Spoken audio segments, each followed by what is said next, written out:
What's going on, everybody? Welcome back to Not Another Isekai. I'm Tyler, and this is, of course, another episode where I get to talk about all the seasonal anime that are airing right now, all the ones that we're watching, which is a lot this season. Kind of a banger season, and which ones are Isekai? You know, because there's always a bunch, and actually more Isekai that I'm covering this season. I guess that just goes to show the quality of Isekai here. Um, which ones this season count as Isekai? We have the Magical Revolution of the Reincarnated Princess and the Genius Young Lady, which is a very sneaky Isekai, but still, still counts. Still counts. Misfit Demon King Academy, so that's 2. And that's it. Does Tokyo Revengers count as an isekai? I feel like in spirit, Tokyo Revengers is an isekai. So I'm gonna say we're covering 2.5. Where I feel like last season, one. I think we had one isekai. I don't even remember what it was. Honestly, last season flushed it from my memory. I don't even remember last season. Oh no, we have Eminence and Shadow, which is carrying over. So I'd say we got 3.5. Whereas last season we got one. We got one good one, Eminence and Shadow. So 3.5, we're doing a much better job of living up to the name of the podcast with this season. But I guess even like if we don't cover any isekai, I guess that also goes with the name of the podcast because it's like, man, another one, you know. But yeah, we're talking about a bunch of anime. I feel like it's gonna be a good episode. I feel like we got a lot of really good stuff this week because we're nearing the end ish of our few our like rollover shows that are 2 cores, and then also everything else we're getting to the meat of it, right? We're getting like episode 3, episode 4 of all the new shows this season, and so that's basically where it goes. Okay, we're done with the introduction. All the characters, you kind of know the world. Now, if you're still along for the ride with this show or that show, now we're getting into it. So yeah, I also dropped a bunch of shows. So be ready for me to say show dropped. But one, that's because I can't be covering 25 shows. 25, it's just too many. Not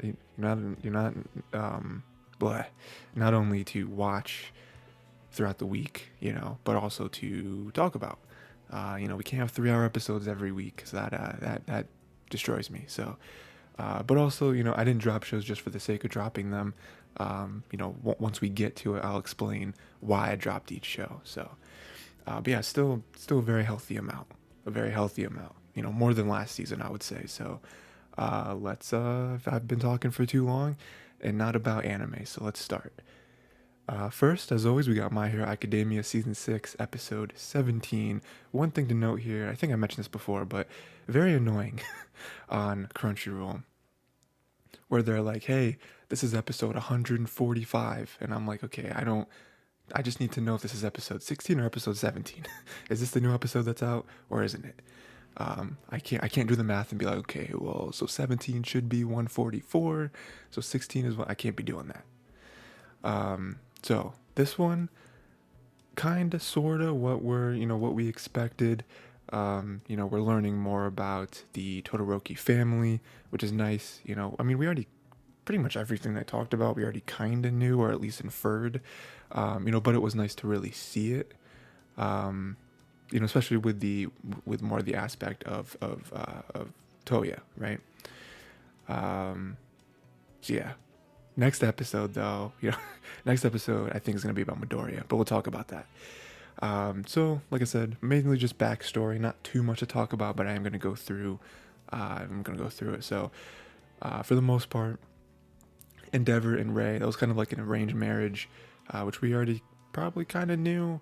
Ray doesn't seem super into it, but we knew that Endeavor's plan was to get these babies off, right, and try to get a quirk crazy child to pass All Might. I still don't quite understand why he wanted to pass All Might so bad. I don't know if it's just like his innate like personality to like want to be number one in everything. Like he's just super competitive to its core, to a point of obsession where he would do something like, oh, I don't know, finding the perfect quirk and then making as many babies as possible. Like it's a little weird. It's like never mind. Never mind. But yeah, so we already kind of knew that. Again, I don't really know what the cause of it is. Have they talked about that already? It's like, why he's like that, or is there a reason, or is it just, oh, he's competitive, like similar to Bakugo, where it's just like that's just kind of how Bakugo is. Like he just wants to be number one, not really to be number one, but because deep down, I mean, Bakugo's a little different, I think, because he's like obsessive because he just really wants to help people. He looks up to All Might as much as Midoriya does. It's just a different way. But anyway, so yeah, then we have like I said, basically Endeavor stuff wanted to pass All Might. Endeavor, we find out, is the reason why Toya is the way he is, because again, his whole obsession, him putting it in every kid's mind, like, hey, you're gonna be great and you're going to pass All Might. And then he gets to the point where he's able to kind of see the quirk potential in each child, and then that basically destroys each child, right? It destroys Toya the most because he's, most likely because he is the first child. He's the firstborn. And so him putting that in his head for, since he was born, and then all of a sudden being like, oh, you're not doing quirk training anymore. I mean, from a father perspective, I think he made the right choice, because it's like, dude, you are like, your fire is really powerful, but your body is more accustomed to the ice quirk, which means that your body can't really handle the output of your fire quirk. It's kind of like, I don't know, it's just like your body is at odds. You're basically destroying your body because of how, just like the whole, the way those two things link, they don't really mesh well. So from a father perspective, I think it makes perfect sense to be like, hey, stop using your quirk like this, but from from the kid's perspective, it's like he doesn't really understand that. And I don't really think it's his fault, because like I said, Endeavor from birth was like, you're going to be great. You're going to be the best hero ever. You're going to do this. We're going to train. We're going to do that. And, you're going to make me proud, which is the whole like backstory of Toya, is that he just always wanted to make his father proud. He wanted his father to notice him. And more importantly, he wanted his father to, what's the word I'm looking for? To just feel like Toya he was worth being born, basically, like he wasn't a waste of a child. And it's really messed up, but that is what Endeavor kind of put on everyone. It wasn't until Shoto came along that was perfect, right? Had super high potential for both sides of the quirk, where no one else did. And so, Toya is just this firstborn, like, I mean, not only because he's firstborn, but he's just his child. Like, I mean, I'm here. Like, I can be good. Please notice me. Please, you know what I mean?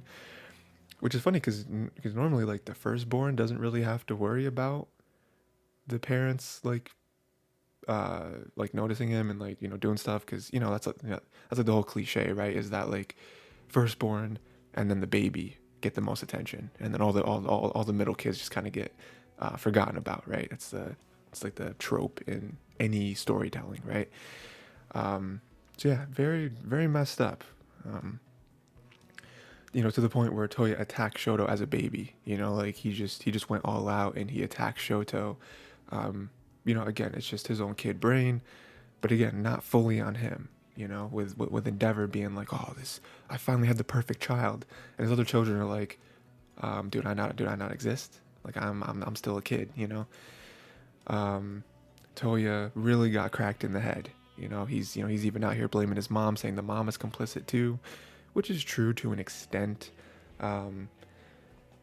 I mean, Endeavor is definitely definitely the one to blame, but the mom, I can see it again even more so from if I'm trying to put myself in Toya's shoes. It's like, yeah, I can see why he would blame the mom as well. Um, and then let's see, Endeavor blamed Ray for not stopping Toya. That was a moment. I mean, it's definitely one of those things where it's like, can we ever really redeem Endeavor? Because like even like hitting hitting Ray is like, oof, that's not okay, like ever. you know, Domestic violence of any kind, not okay. It doesn't matter who, even if it was flipped, it's like, whoa, that's not okay. You know. Um, and then what else do we have? In the present time though, which I really like how this went. With the whole I was just mentioning, redeeming Endeavor. All of them still blame Endeavor. Like everyone there is like, this is your fault. This is your fault. This will always be your fault. We're basically never going to forgive you for this, but we are a family and we are in this together, which I think is the best way that they could have written this. Because I think if they were like, this is your fault, deal with it, we're going to go somewhere else. It's like, that's kind of weird, and then on the opposite side of the coin, if they were like, nah, Endeavor, like, yeah, you did this, but we're all to blame as well. And, we're all equal. That would also feel like a cop out. So for them being like, no, we all blame you. And this is definitely your fault. Like anyone who looks at this story will agree with us. This is completely your fault, but we're a family. And so, Toya is our sibling slash son. We're not going to just sit here and be like, okay, Endeavor, you deal with it. Because, we are family, So, I think that was definitely the best way to handle the situation. Um, and then another thing I love, Hawks. I love Hawks' character, kind of story that he's going through, especially what was it, last episode where we learned more about him as a kid, and then him kind of hearing everything. We got a slight flashes of a backstory with him, and then we really see that Shoto and Hawks are like two sides of the same coin. They both had their family issues. They both had this path. And, I think Hawks took one way and Shoto took the other. Where Hawks, when making a decision, he decided to cut off his family and be like, especially the dad, right? The dad's gone. The mom kind of cut her off emotionally as well. And he deals with it from here on out. Shoto decided to to re-accept the mom and the dad into his life. Even though, because even like Ray was like, he had every right to hate me, right? When, because the whole burn mark is her fault, all that stuff, and then even Ray in general kind of having disdain for the kids because she even said she started to see Endeavor in each of the children. Like Shoto could have easily been like, I don't want to talk to my mom anymore, like I'm done. And then even Endeavor, like, for all the reasons stated so far, he could have very easily, I mean, he already kind of was like that, right? Like at one point he was like, I'm going to be the best hero ever without using my dad's quirk, so again, two sides of the same coin where they kind of made opposite decisions. And I think Hawks more than Shoto realizes that. And then we got the very end, very exciting. I think My Hero does a good job of having these cliffhangers. And so we have One for All might finally be exposed. I think we are getting close to that point where maybe not everyone is going to learn about it, but I think more people, especially more heroes, are going to have to learn about this, because I think that the whole one for all for one thing is becoming more and more necessary. Just the information on it to win this war that is already, we're already in the middle of. you know I think definitely Hawks is kind of piecing stuff together. And then we have the very end. All Might thinks Midoriya is talking to the previous wielder, so we think that's kind of what he's doing in his weird coma state. So yeah, all signs are pointing to next episode being a very Midoriya heavy episode. And I love it. I would love for that to happen. All Might be there. Hawk's best genius kind of walk up and be like, yo, All Might, what's going on, man? And All Might has a decision to make, and he's like, all right, listen. Because right now, nobody, like, for the most part, nobody really knows. A handful of people do, like, Endeavor does. I think the principal of UA knows, right? Doesn't he know?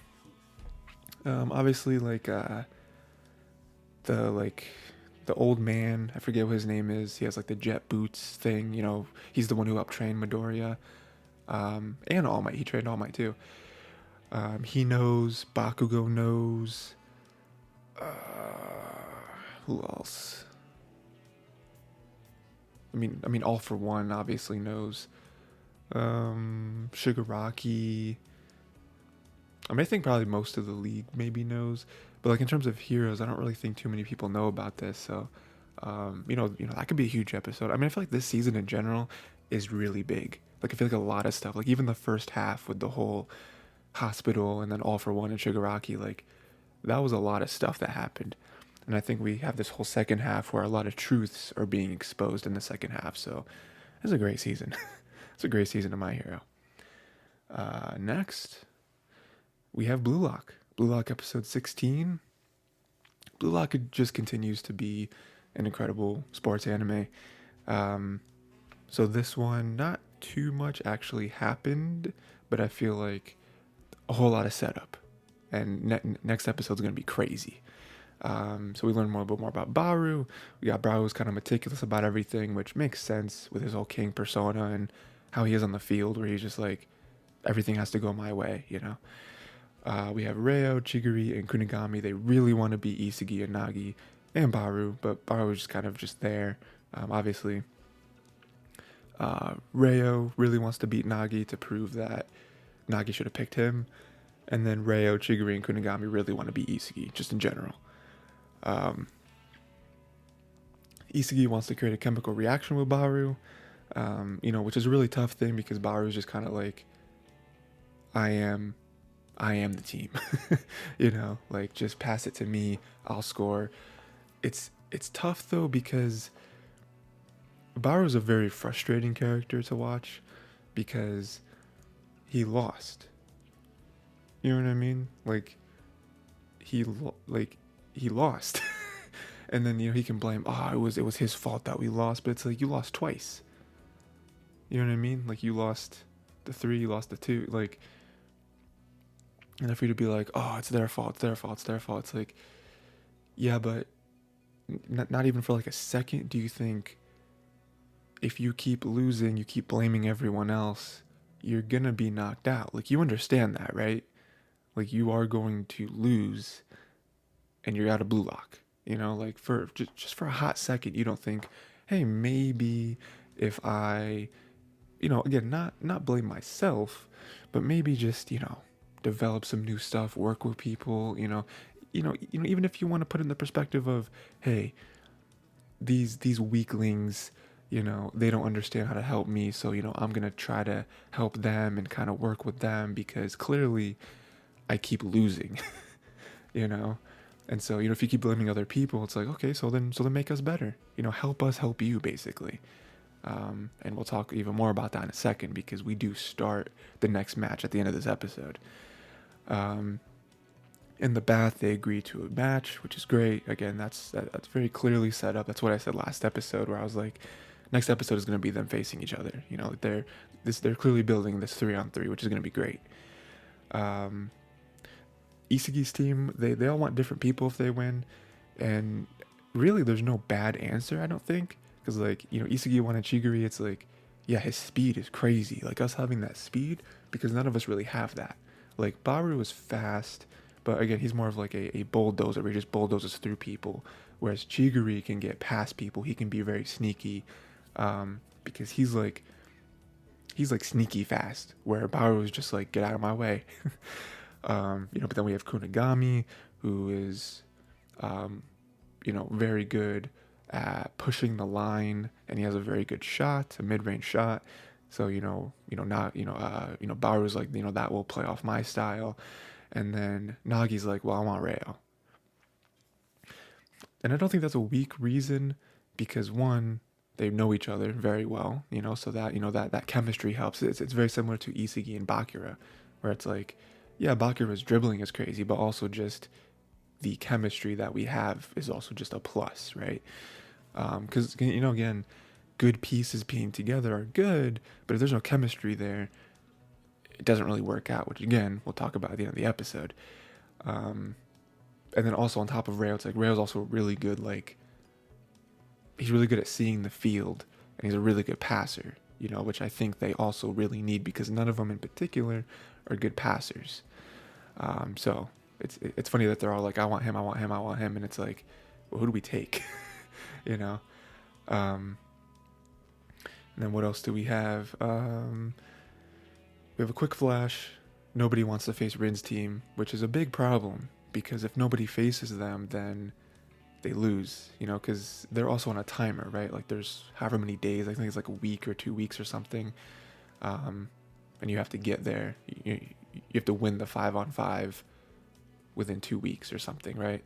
So if no one, that's also a problem. Again, that's where like the meta comes into play. We've already seen it a bunch, but it's like, even when you're facing other teams, it's like, okay, well, we don't want to face a team that's way better than us. Because if we, because there's a better chance we'll lose, and then we'll get bumped down, if they don't pick us. But then we don't want to face a team that's way weaker than us because, okay, it might be an easier win, but then now we have to pick someone that's crap. It's like, okay, and then when we move on, now we have to move on with a weaker team. So you kind of have to face someone that's like somewhat on your level, because then it'll be a better chance that they'll agree to the match. You know what I mean? It'll be a better chance that you'll get someone that's good. It's interesting. It's interesting. Like Rin's team kind of like front loaded their team, and now they're at the back half. Trying to do a 4-on-4, and no one wants to face them because it's like, why would we do that? Kind of a weird corner that they painted themselves in. Let's see. Also, Bakura is convinced that Isagi's team will reach them. That's some great confidence, man. I love like Isagi and Bakura's dynamic. Their friendship is one of my favorite parts of the show because it's just like they just linked with each other so early, like in the first stage. Where at the beginning, we thought Bakura was crazy, and he is kind of crazy, but like for him just like sleeping, and then for him to just wake up and just start dribbling, and then for him to pass the ball and hit the person, and then that was like the first thing we saw in Blue Lock was, the one dude who seemed kind of cool got knocked out, and that was the first time that like Isagi was like, oh no, like I did something bad, like that was like the first instance of like ego, right? And like people working together was weird. So yeah, and then we jump to the match. Like I said, at the very end, we do start this match with Isagi, Baru, and Nagi facing Chigiri, Kunigami, and Reo.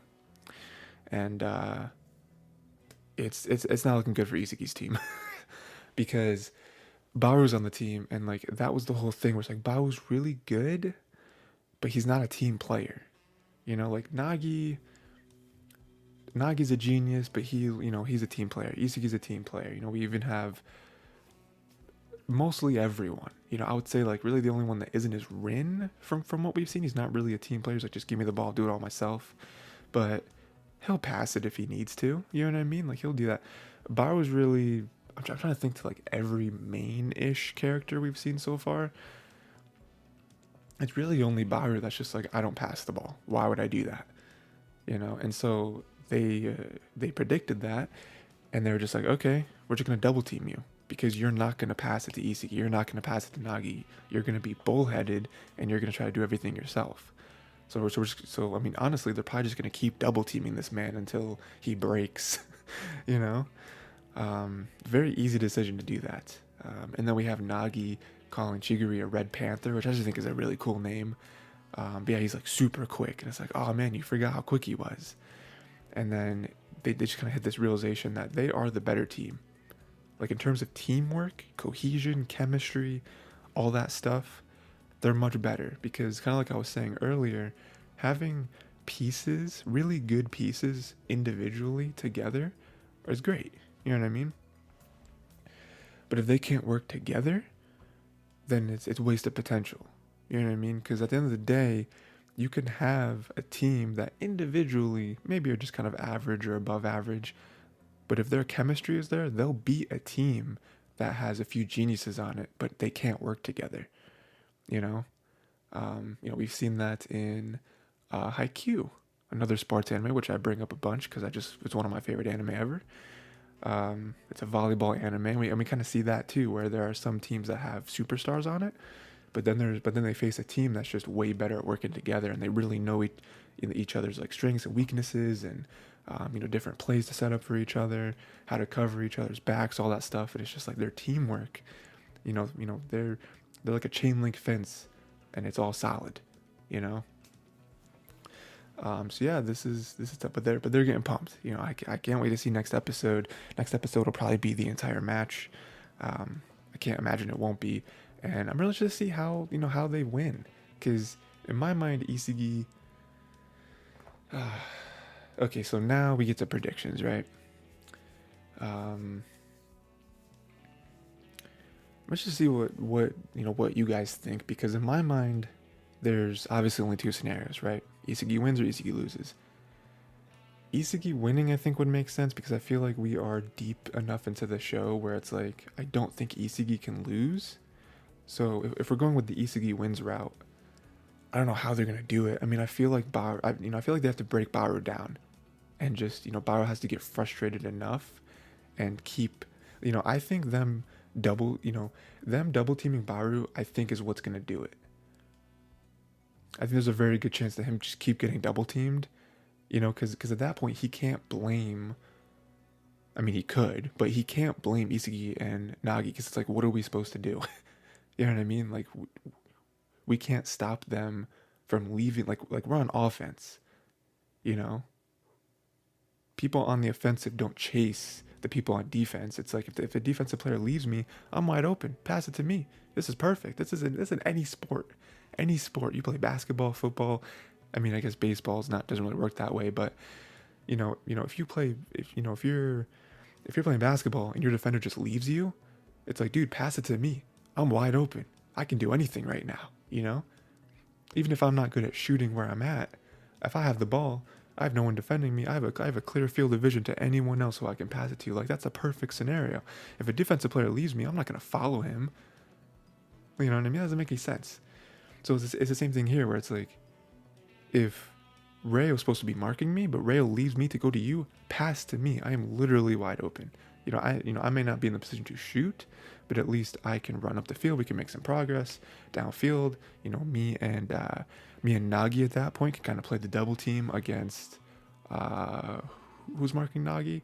Chiguru's marking Nagi. So it's just like, he's fast, but he's not like that great, So it's like, that's the perfect scenario. So I think if they win, or if they start getting, they start coming back, I think it's going to be because Baru's going to insist on having the ball, and he's going to keep getting double teamed.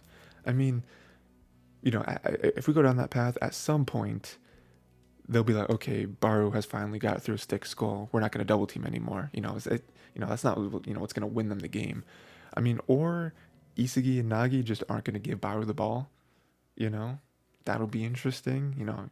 I think that would be that'd be very interesting.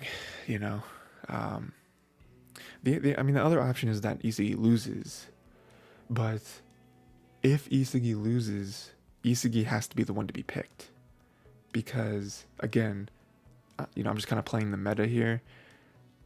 I don't think it makes sense for Isagi to lose and them not pick Isagi, because then we're most likely going to pick Nagi, and they're telling me they were on episode 17 at that point, going into episode 18. There's only 6 episodes left in the show, in the season, and Isagi has to again crawl back from a 2v2 scenario to a 3v3, to a 4v4, to a 5v5, all in 6 episodes with Baru. That's not going to work. So in my mind, it's most likely Isagi's team wins this, or they lose and they pick Isagi, and that's kind of the way that Isagi moves on to the 4-on-4. I don't really see that happening though, so we'll see. It's a great show, fun show. Next, we have Eminence in Shadow, episode 17. yeah, we got some good stuff happening here. Let's see, only a few episodes left too, because only 20 episodes, so we're right on the cusp of finishing this season out. So what do we got? We got Alexia dragging Beta into the labyrinth. That was, it's kind of a funny moment, I guess, right? Because Beta's just like, this is a terrible idea. Like, how are we gonna get the way? How are we gonna get out? Um, we have Rose attacking Perv because of what happened to her father the king. Again, Perv kind of he did something to the kid and kind of like drugged him or something, mind controlled him. So that's why we learned why Rose did what she did. Why she attacked. So again, it all makes sense. She was trying to. She even said like, she was trying to protect her only father, her only country, or kingdom or something, right? But it sucks, because she acted emotionally. So now that's why she is in the position she's in. Then we have a moment where it's like Rose is possessed or something. Like you see like her heart or something. She has like a curse, something like that. I don't have much time left. I'm just like, what is happening? you know, I feel like this show kind of rides that line in a way that I don't like. I'm just like, there's so many moments of the show that I think are really good and really fun. And there's also other points in the show where I'm just like, is this something we're just introducing? Like we're 17 episodes in and we're introducing this weird like curse mark to this character. And then I guess we find out that Sid Sid or Lord Shadow lured Rose with the Moonlight Sonata. Again, a song that just gets introduced this episode and we're like, oh, this is thematic. Just like, okay. And then he like at first I thought he was luring her to like capture her, but then it turns out that, I think he like gave her some of his power to like maybe get the curse off or something. And then Alexia and Beta find Rose. Alexia sort of goes after her. It's not enough. Rose is superior. Beta just kind of lets her go. Says some remarks of just like, oh, blah, blah, blah. I'm just going to let you do it. She's like, okay, very weird. And the episode ends with Sid's sister being here. Remember that Sid had a sister? Very concerned for her brother. And that's the episode. Again, man, this episode, I mean, at this point, we're too far in. This was a big roller coaster for me. I feel like the show started off really strong the first half, kind of gone a little downhill, started to recover a little bit, but at this point, like I said, I feel like they're just introducing a lot of stuff like episode to episode. And it's like, man, there's 3 episodes left. Where does the show end? Because we're still kind of on the whole like Sid becoming Eminence and Shadow, which I think will probably happen. Like we're probably gonna get like the end of the tournament maybe next episode. I don't know. I just feel like there's like a lot of story beats that are kind of going on at once. It's really hard to juggle them. But that's pretty much it. Next we got The Angel Next Door Spoils Me Rotten, episode 4. I love this show. This is like one of my favorite shows this season. It's just good, wholesome romance, slice of life type stuff. So we got Amine and Mahiru explain the situation to Chitose and Itsuki. Because of course it started off with them being like, ooh, what's going on here?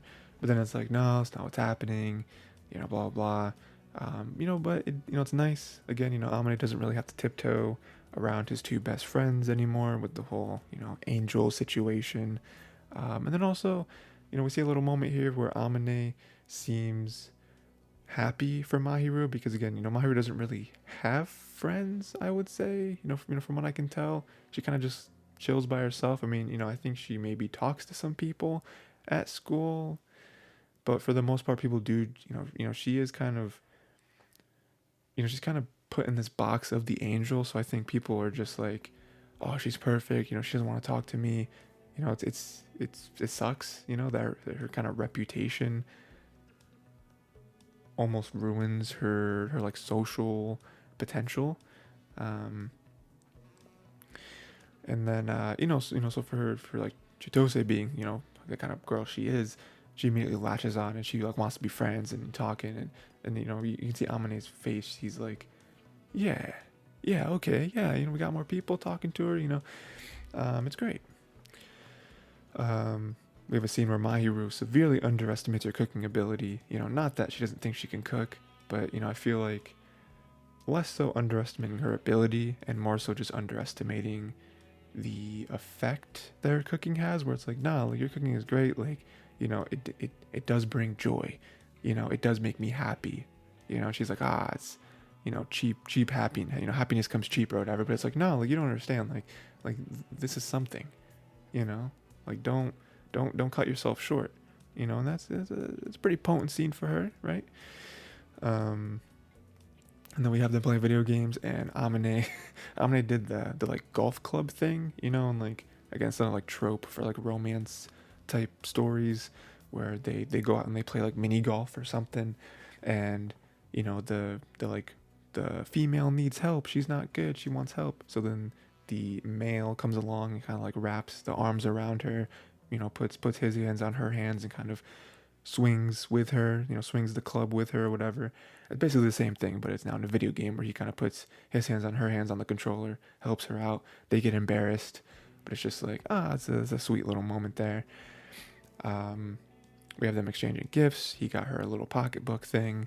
She got him a scarf. It's a nice thing there. And then later on, My Hero tried to lie about the fever, which I thought was really funny.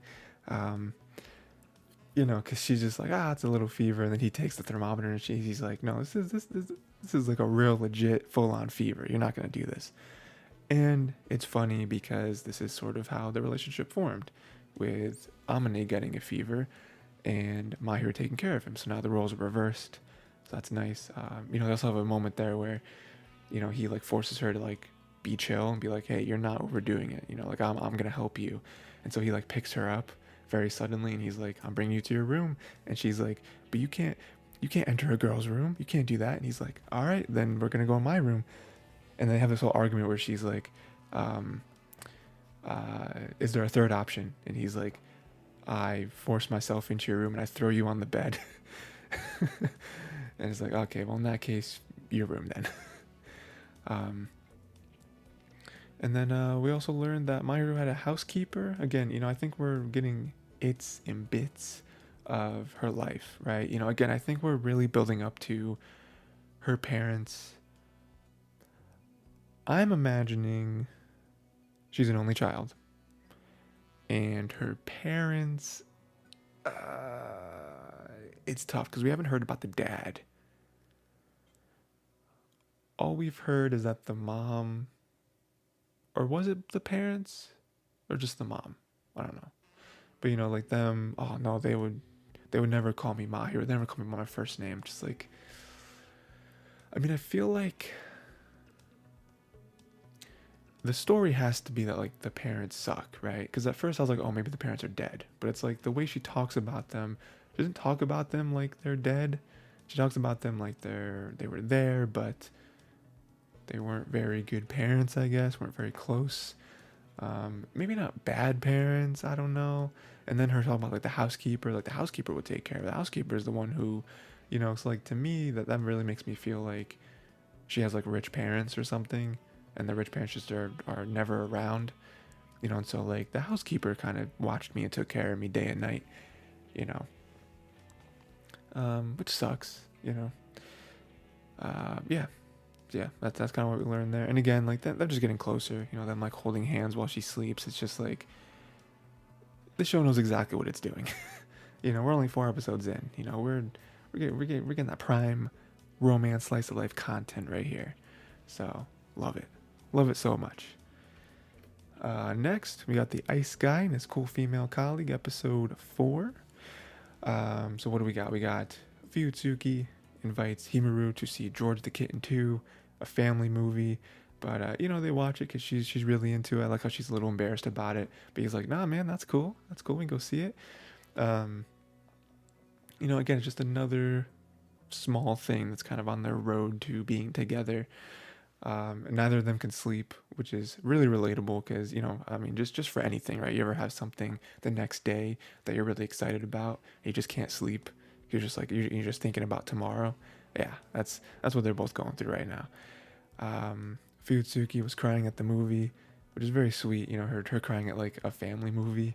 But you know, to me that, you know, I feel like that's like the equivalent of, you know, people cry at like Disney movies or Pixar movies or something. She's like, oh, you know, some of these movies do have those moments. You know, she gets really into it. Um, then they are coincidentally working overtime together. Such a coincidence. But they're working overtime, so they get to hang out even more. They both love it, and their phone calls aren't coming through, and they play these little games and stuff. And I think that with like the movie and then the overtime, I think the show does a really good job of kind of setting itself apart from other little romance comedy shows, because I feel like most of the ones we see are where it's two like teenagers when they're in school, right? So this one going more the adult route, and they are like in their 20s, maybe 30s, I don't know. I'm kind of pegging them like late 20s, maybe like mid to late 20s. That's kind of what I'm pegging them at. It's interesting because they are both like kind of naive when it comes to their feelings, I think. Which does, is very apparent when it is the classic, middle school or high school, relationships. But, they are adults, so they are do like more like adult things, instead of like them being in a classroom, like kind of giving each other the eyes across the room, invite each other to like the school festival or whatever, being weird in like the like kid way that like kids are weird about love. It's more so like an adult thing where it's like, oh yeah, we do overtime, we kind of do this, I don't know. I don't know. I think at the very least, just the situations they're put in is very refreshing, because it is like they're at work, or they're inviting each other out to dinner, and they go to like a nice restaurant or something. Again, very very refreshing when it comes to comparing it to all the other side of like because again, the one I just talked about, Angel Next Door Supposed to Be Rotten. They are both in school. They're both there's a little different because we don't see a lot of school stuff. We see them together at their homes, but still, it's different, right? And it's funny because while they're doing that, the other coworkers, they're trying to like figure out what movie they saw. It's like a little like mystery investigation they got going on. They're like, well, clearly George the Kitten 2 film movie, that's not the one they watched. It's like, ooh, that's funny because that is exactly the one they watched. But also, again, this is different where it's not like kids, bunch of friends, outside circle trying to figure out what two of their friends inside the circle are doing. It is just like coworkers, and there's no like malicious intent behind it. They're just like, oh, these two are kind of getting close recently. I wonder what they're doing, and they're both rooting for them all the way. Yeah. And then we have a cute moment where they drew each other's icon pictures. And now they're all trying to guess, like, oh, did you see this? Himuro, drew my picture. Fuyutsuki drew my picture. Isn't that crazy? And then, everyone there's like, oh, this is incredible, blah, blah, blah. And, Fuyutsuki and Himuro are just like, man, they haven't responded to us. I kind of wanted to hear their opinion on our pictures. And, so it's just, it's funny because, like, they think, oh, they didn't see the photos, or, they just don't have anything to say, whatever. But in reality, they're, like, rooting for you guys. Like, they're like, yeah, this is awesome. So yeah, again, this is another show. It is funny that I kind of have this one and Angel Next Door kind of back to back, because I feel very similarly about them, where they're just two nice shows about people being close to each other, getting close to each other. And again, no real like big conflict, no real like stress or anything like that when it comes to these shows. It's just two very wholesome shows, people doing stuff, having fun. And that's really all these two shows have to be. So again, excited to see next episode, see what situations they put themselves in. Again, we've already gone through like dinner, movie, so I wonder, I feel like soon, we're gearing up to like one of them inviting the other one over to their place. And I feel like that, that could be a next episode deal. So we'll see. Next, we got the magical revolution of the reincarnated princess and the genius young lady. Very long title. If you're watching the video version, you can see how squished I had to make the title. Just like, man, it's about 20 words. Episode 4, of course. This is great.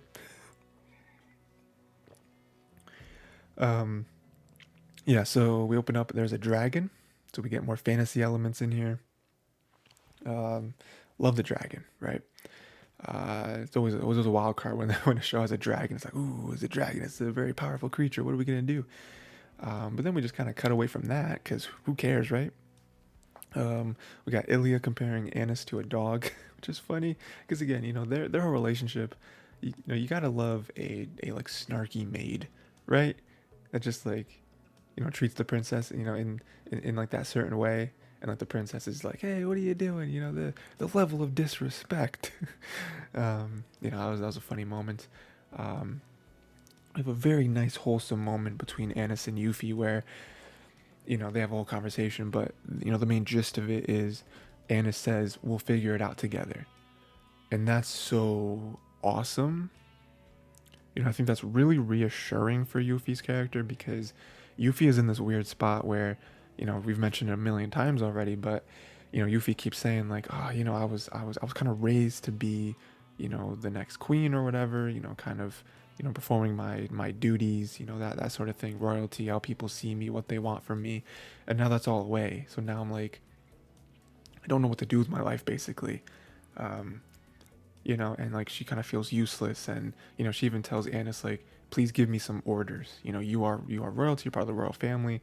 I'm sure whatever you tell me to do, I will fulfill to the best of my ability, all that stuff. Like she's lacking purpose in her life, where all she had was her purpose up until now, and now that's been stripped away from her. So now she's like, I don't know who I am.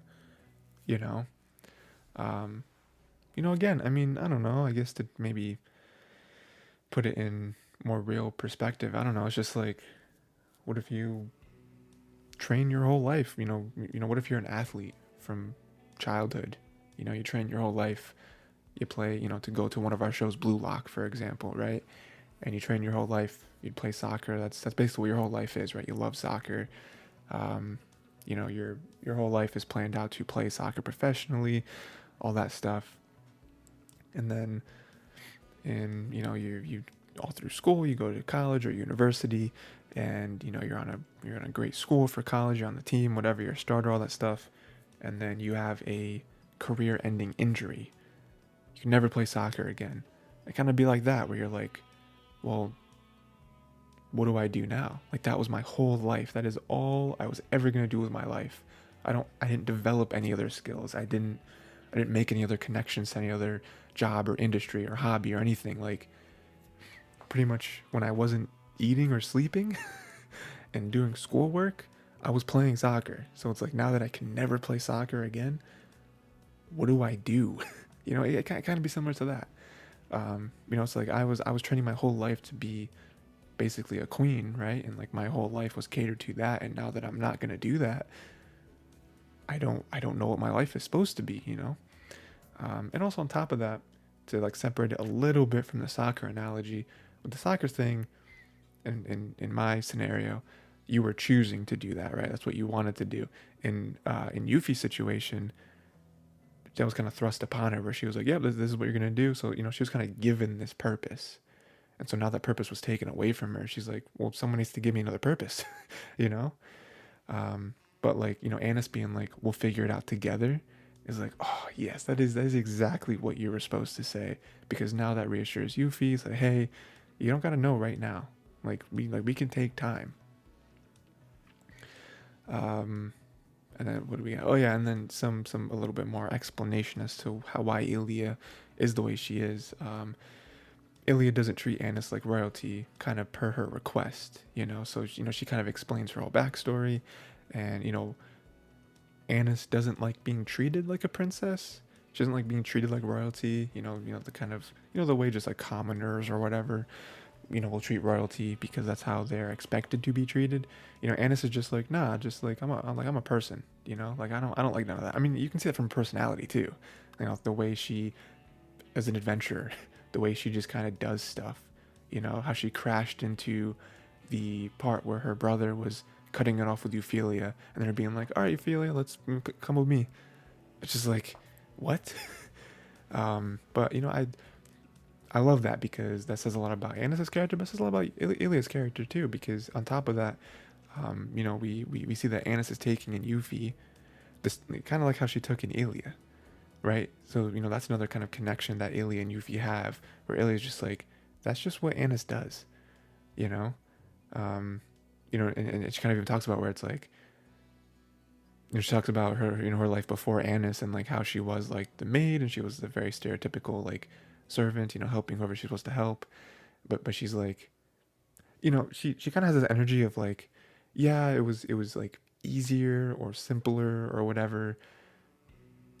It kind of makes you think that she, you know, feels like Annis is a hassle, but then she flips the script with her like emotions, kind of saying like, but this is way more fun, like taking care of Annis, kind of helping her out, her whole, attitude towards me, and like how, our relationship that we have or whatever, because even Yuffie is like, your relationship with Annis is kind of weird, right? And Ailey's like, well, yes, it is, but it's again like I'm sure it's way more fun than just being a stereotypical like maid servant to whoever, to some other royalty, right? It's way more fun. It's way more interesting. It's probably way more fulfilling, and it's probably way less monotonous too. I don't know. And also Annis probably treats her way more like a person than the stereotypical princess would treat the stereotypical maid, right? We have those tropes in stories all the time where it's like you treat them like the help, right? And Annis doesn't really do that, so I'm sure that helps as well. Yuffie is surprised that Annis is a gold rank adventurer. Gold rank adventurer? Are you kidding me? Ridiculous. Yuffie is surprised that Annis. Oh, I already read that. Read the same note twice. Annis wants the magicites from the dragon. That's like her whole thing, right? She kind of explains like, well, I'm an adventurer because I need the materials. Like I need the materials from the monsters to do the whole magicology stuff. It makes perfect sense. But it's funny because, Yuffie kind of freaks out. Probably because one, you're a princess. That's not supposed to be a thing princesses do. But also probably, a little bit concerned for her safety, right? Yuffie insists that Annis bring her along, which is nice. It's kind of a growth of her character, her trying to get closer to Annis, I think. But also kind of give herself some purpose to be like, okay, you're doing this thing. I don't want you to do this thing, but clearly, and we kind of side eye Aelia a little bit here. That little 2-second exchange with Aelia was like, okay, Aelia's clearly tried to stop her before, and Aelia's telling me nothing you tell her will stop her.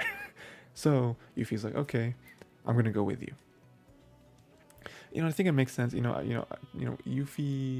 definitely isn't as much of like an adventurer, just kind of in spirit, I feel like, than Annis is, but she does have the whole like tool. I forget what it's called. But the cool like elemental sword thing that she has, and also them being together, going on a little adventure together, I think will be interesting. And then Algard wants to go after the dragon, so we have a nice little ending to the episode here where Algard, I think, his whole thing is, I don't think he's trying to disrespect, the family or anything like that. He just really wants his own path. He doesn't want to be told what to do. He wants to make his own path and be happy doing what he wants to do, which is fair, so he wants to go after the dragon, right? He wants to be a warrior. He wants to, all that stuff. And, he kind of convinces his dad to let him go, the king, right? And then right in the middle of the king being like, all right, Algard, by royal decree or whatever, you are to go, someone busts in and is like, yeah, so we have witnesses seeing Annis and Yuffie going to the forest, going after the dragon. And he's just like, just the heaviest sigh you ever heard in your life. Just like, why is my daughter like this? Why is she like this? why, what am I gonna do? I'm just a king. I'm just a man. So now he has both children going after this dragon. Jesus. But yeah, again, that does cause some problems for Algard because, Algard does, I don't really think Algard necessarily resents Annis, but I think just in general, he just kind of resents the situation where he kind of knows that Annis is kind of first up. So we'll see how that goes. We'll see that little clash, I'm sure. Yeah, again, love it. I can't wait to see them fight the dragon. Next, we got Buddy Daddies. Probably, I was thinking about this. I think I've said this before. Probably my favorite show, if not my like top 3. Definitely top 3 favorite shows this season. Love Buddy Daddies. Episode 4, of course. Obviously, very inspired by Spy Family, but I think I don't think it's just a straight clone. I think it does enough different where it's like, nah, but this is like its own show though. So we got Koski and Ray. They're exhausted, right? Which makes sense. You never had a kid before. Now automatically you're thrust into fatherhood. Um, Also, Miri, a lot of energy, messing stuff up, always saying sorry, and it's like you can't say sorry with a laugh. That's that's not good. Like mentally. So they try to get a daycare. Miri basically told the one daycare some confidential stuff, some stuff that they probably could have explained, but Koski kind of freaked out and is like, "All right, that we are done with that daycare. We can never go back there again." But they eventually do get a daycare there, and Miri is very excited to start going to daycare. Again, it kind of starts off with a place where it's like not really telling her fully what daycare is going to be. I'm sure she doesn't really want to be away from her two papas, for like 8 hours a day. But I'm sure she'll have fun, right? Especially like playing with other kids and stuff. Like I'm sure she would love to do that. Because I imagine she's never really done that before. So yeah, super happy about that. Awesome. We have the stress of that whole thing where they have to like buy her all types of stuff. They write her name on everything. Which is funny that they tried to do that all in one night. It's like, no, you can just write her name on all this stuff for like tomorrow. You can slowly get through all of her clothes. Like you don't have to write her name on everything tonight. you know. And then so Koski has this idea to dress up very nice, have all the best stuff. Miri have all the best stuff, dress up really nice. They get compared to mobsters. And it's I sort of had like some secondhand embarrassment there for them when I was watching this. But there are some negatives to this. It's not just like, oh, it's kind of like a cringe anime moment, but it's like a dad who thinks he's doing the right thing, whatever. It does get more than that, right? So we get to the daycare. We have a funny moment where it's the one thing Koski wants to do is like make her food, and the daycare lady, Miss Anna is like, oh, I'm sorry, we kind of provide meals to all the kids, like you have to take that back. You see how really sad he is because the one thing that Koski really takes pride in is his food. So it's a funny moment.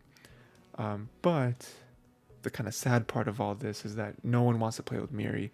And I was really confused. I kind of had like a inkling of an idea why, but I'm like, man, no one wants to play with her. It's really sad. And then we see a montage of like every day, Koski picking up Miri and like slowly,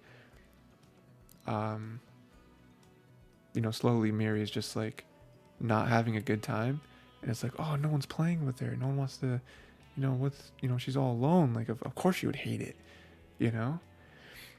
She's a very outgoing, wants to play, wants to be included, wants to, let's do some stuff. And we learn that all the expensive items and clothing that Miri has is making her stand out and kind of making her look like this like rich kid, this like, prim and proper rich kid who, kind of like separated from everyone else. Oh, you don't want to get dirty, you don't want to, roughhouse, you don't want to, do this, do that because, your clothes will get dirty or you might get hurt or whatever, kind of seen as like, this like doll that like other kids are just like, maybe we shouldn't, and that's like, wow, like, I didn't really think that was gonna like come back on them. I thought it was gonna be like a weird, little funny moment with, with Koski and whatever. But, the fact that really made him stand out, I'm like, wow, I never really thought of that, I'm trying to think in like, I feel like that's maybe more of a Japan thing, because I feel like in my school anyway, I don't think anyone would be like, oh, you have nice clothes, we're not gonna play with you. Yeah, it was an interesting moment though.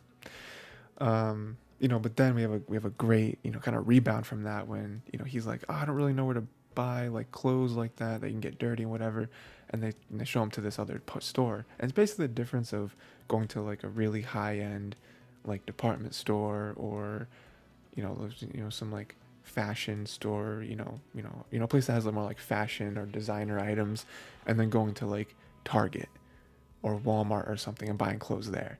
It's like, wow, everything here is cheap and it's, you can buy everything, they got everything here, the whole like sewing a loop into the hand towel. It's like there's hand towels here with loops in them already, because that's what you expect.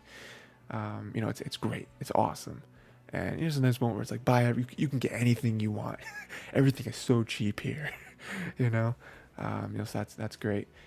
And yeah, and then with the help of Kazuki, because Miri a little bit scarred after these days and days, maybe a week or two, whatever, of all the kids kind of like shunning her. Not because they were being mean. I personally, I don't blame the kids. It's just kind of like this notion of like, oh well, this is this, so this is that, so she's not gonna want to play with us, right?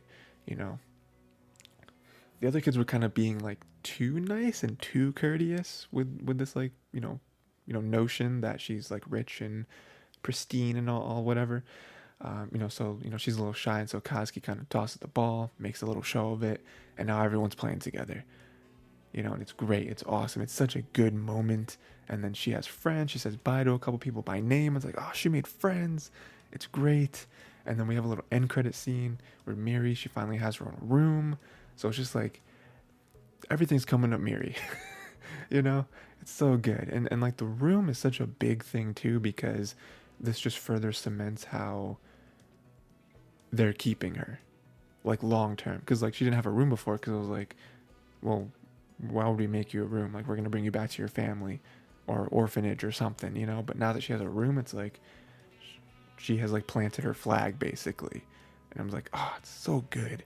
This show is one where it's like, there's conflict, there's problems, there's stuff that happens, that needs to be resolved and whatever. But I feel like this is another show that's just pure good time, like just wholesome moments, like them all together doing stuff. It's really not focusing on the whole like spy hitman stuff as much, which I'm okay with. It's very similar to Spy Family, where I'm not really gonna spoil Spy Family too much, but instead of focusing on the spy aspect as much, I feel like it's nice when they just focus on the family aspect of Spy Family, because that's really what we want. Like I'm cool with every so often getting some crazy spy action, but I love just the regular like family moments that happen in Spy Family, the really wholesome or comedic, whatever moments. So I think this show is very similar to that, where it's like I'm cool with like next episode if they go more heavy on the spy stuff. Like they got a daycare, so maybe we focus on like a mission that Kazuki and Rei have for like the majority of the episode. But like for the most part, I just want to see little moments like this where she gets her own room, or we're trying to figure out the whole like shopping thing so that Miri won't stand out. I love those moments. Okay, we got next Revenger. Revenger is the first show on the list, I guess, that I dropped. I was having a good time with the show. I think the problem for me is that when I really came down to it, again, I want to preface this by saying I came into this week kind of wanting to drop shows because there's just too many shows I'm covering, and I really had to get my priorities in order, where it's like, okay, which shows am I excited to watch? And not just the shows where I'm like, oh, this is cool, it's a cool show. I want to only keep the shows that I'm excited to watch. Like every week I'm like, man, I can't wait to watch X.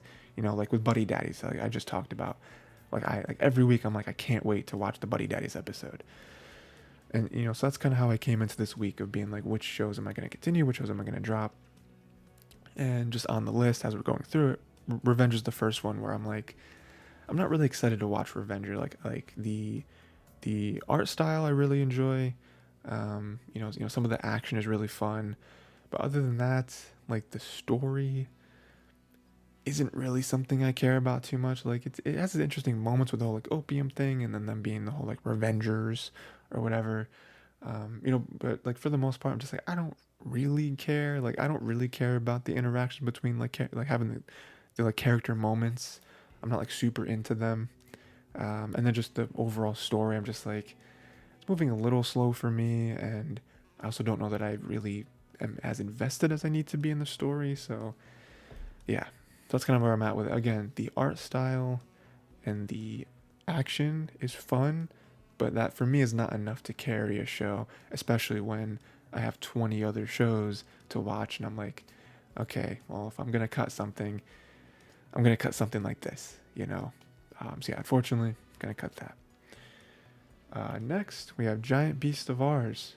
Again, that's another show I cut. I kind of mostly decided I was gonna cut it last episode. Like if you remember, that was really the show I was talking about, maybe cutting, and it was a very easy cut for me because, you know, again, for this is a show that started off pretty strong first couple episodes, but then after that, it just kind of I think got muddied, you know, in its own world. I think again, the world is somewhat interesting with the whole beasts and just like the magic and all that, but I feel like the characters weren't really hitting for me. Like they still felt kind of bland, kind of generic, and then even like the moment to moment stuff wasn't really fun enough for me to keep watching.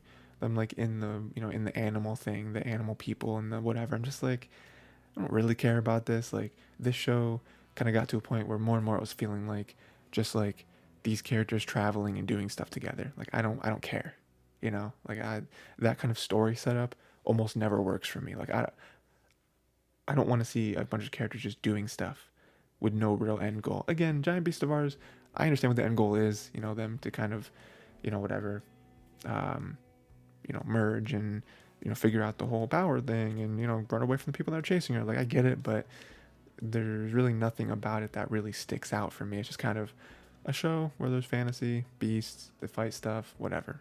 I don't really care enough. So yeah, unfortunately, drop Giant Beast of Ours. However, next I have a show that I am most certainly never dropping because it is the second season of something, but also it is incredible. Vinland Saga, season 2, episode 3. Incredible, man. Just so good. Um, it's just good. So we have Omar throwing a tantrum. Um, because he has this whole thing where he's trying to become more than his father. He wants people to not treat him like a kid. Unfortunately, when you throw a childlike tantrum, hard for people not to see you as a child. And so Omar is told by Snake, right? No, Fox. Sorry, Fox. They all have animal names. So he's told by Fox, like, hey, you know how you can become a man? You just gotta kill somebody. And it's like, okay, yeah, I can do that. It's like a rite of passage, right? Like, I just gotta kill somebody, and then we'll do it. Um, I don't know about that. I don't know that immediately makes you a man, because he's like, oh, then you'll see how feeble humans are, and you'll never be afraid of another human again because you'll know the power. You'll know how easy it is to just take someone's life, you know. Fair. I mean, the way they went about it, like cutting a man down that isn't going to fight back. I don't really know how strong that would make you feel. you know, it's like killing a baby. It's like, humans are weak. I'm like, well, babies are weak. well, baby's pretty weak. I don't know that perfectly, like encompasses all humans to compare them all to babies. But you do you. Go off, king. Thorfinn woke up screaming, which is great. Not for him, not happy that he has these trauma, trauma nightmares. But we're getting more of that, man. We're getting more of that little backstory to little inklings of what happened to him. Because even without the mystery of what exactly happened between season 1 and season 2, all of season 1 is enough to give someone trauma. For him to wake up, be screaming, it's like, oof, and then even nice little moments with Einar, like noticing this and being like, damn, like Thorfinn has gone through some stuff. Like I've been through stuff. I have not woken up screaming. Like he must have, oof, because at this point, if I'm being honest, guys, I don't love Einar as a character. I'm biased. I think we're all biased because Thorfinn, whole first season was Thorfinn, right? So we love him. We want to know more about him. We don't really care about Einar as a main character, not nearly as much, right? But I do like the way his character is going. Like I'd I want him to get past the whole like headstrongness, because I don't like how everything he's just like so combative, and like almost like very theatric with his stuff. Um, because I'm just like, like I understand why it's necessary, because I feel like his character being the way it is necessary for Thorfinn to do what Thorfinn needs to do. Because Thorfinn's on the other side of the spectrum, where he's just like defeated as a human. He's just a husk. He's just like, I'm a slave, do my work, eventually maybe buy my freedom, and then I'll just dig a hole and die. you know, like So I think they're two polar opposites that I think are necessary to have for each other. But I really just want them to mesh more, maybe learn more about each other, and then maybe break each other's shells and kind of meet somewhere in the middle with their personalities, and not, Thorfinn be dead inside and Einar just be just like super like, again, like super emotional and theatric with all of his decisions. I wish they would kind of meet in the middle a little bit, which I think is why they're put together. We have Arnheid, who was also a slave, right? Where we kind of thought, and it's funny because before she, before she revealed that, as they were talking, I was like, okay, she's either the daughter of the master, or she's a slave. And then she was like, I'm also a slave. I was like, nailed it, nailed it. I mean, to be fair, those were the only two options. I kind of cast my net really wide. I'd be surprised if she said something other than I'm the daughter or I'm a slave. I don't know what the third option would be. But I still feel like that's a win. So that was the thing. Her learning, oh, I'm a slave too. Like, whoa, you're a slave too. That's crazy. So I'm sure we'll see more of her at some point. Einar tackled Omar. Thorfinn is very calm. Because there's a whole thing where they caught the slaves, and he was like, all right, Omar, kill them, strike them down, smite them. And so, we see the two personalities again, where Einar tackles him and basically sacrifices himself. He's like, Thorfinn, go, get out of here. And Thorfinn just stands there. He's just like a statue. He's like one step away from just like T-posing, and then the other people like come up with swords, like, you better not move. And it's just so clear, like, Thorfinn has not moved a muscle. Like, why? Like, you think putting swords on him? And Einar's like, why aren't you leaving? Why aren't you going? Take this chance, go. And it's funny because then Thorfinn says the unbelievable, and he's like, he can cut me down. You only need one of us, right? Why don't you let Einar go, and he can kill me? And there's this really tense, like, a fantastic, like, the best sequence in the whole episode right here, because it's like, he's like treating him like an idiot. He's like, you do know that cut down means kill, right? Ha ha ha ha. And Thorfinn's like, yeah, I know what it means. He's like, oh, this dumb slave. He's like, no, I understand. Like, I'm literate. I understand what it means. He has this whole speech about like, what's the point of living? Why do we live? Do we just live to not die? My whole life, nothing good has happened to me in my whole life. Like, there's no point in me living, because the longer I live, the more sadness and tragedy happens to me. Just kill me, please, just end me, and that really goes against. It's a very interesting tactic. Although Thorfinn, not a tactic. He's just speaking the truth, his truth. And it's funny because Fox hates this, right? Because to Fox, like, he needs to feel superior. So, he hates that Thorfinn is not trembling, is not begging for his life, is not resisting, because that kind of diminishes his power, because his whole power he has over them is that he's good with the sword. He can kill them at any moment if he really wants to, right? And so now he has this slave that's just like, okay, do it, please, it hurts him. So he starts like cutting him up.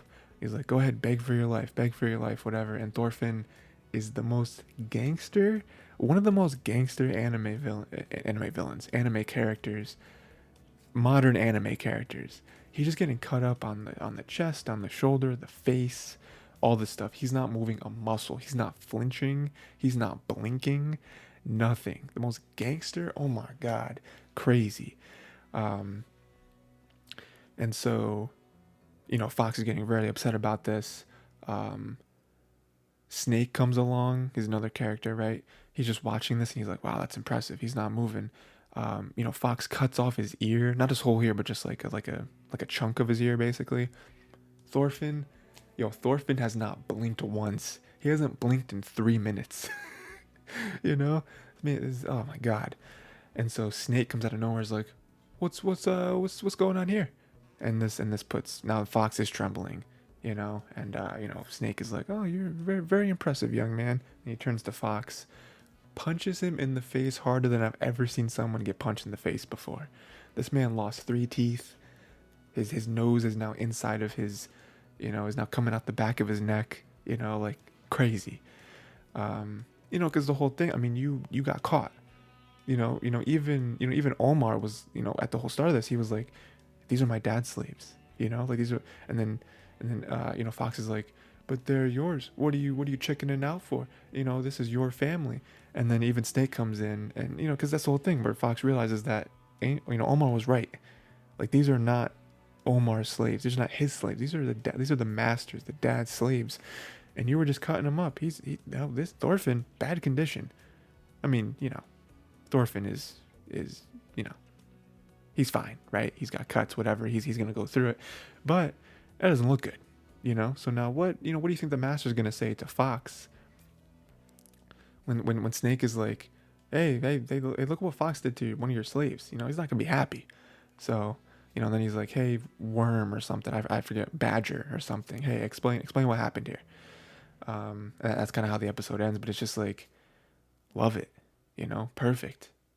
Thorfinn being a G, interesting what's gonna happen to Einar, Fox, like all this stuff. Like I can't wait to see next episode because I feel like that whole scene, especially with Thorfinn, like just taking it, just eating those punches, basically, I think is gonna lead to something. I really think is gonna lead to something. So we'll see what that is. Next, we have the Misfit of Demon King Academy, season 2, episode 3. Not too much happened here, so probably go through kind of quick, but still really fun, right?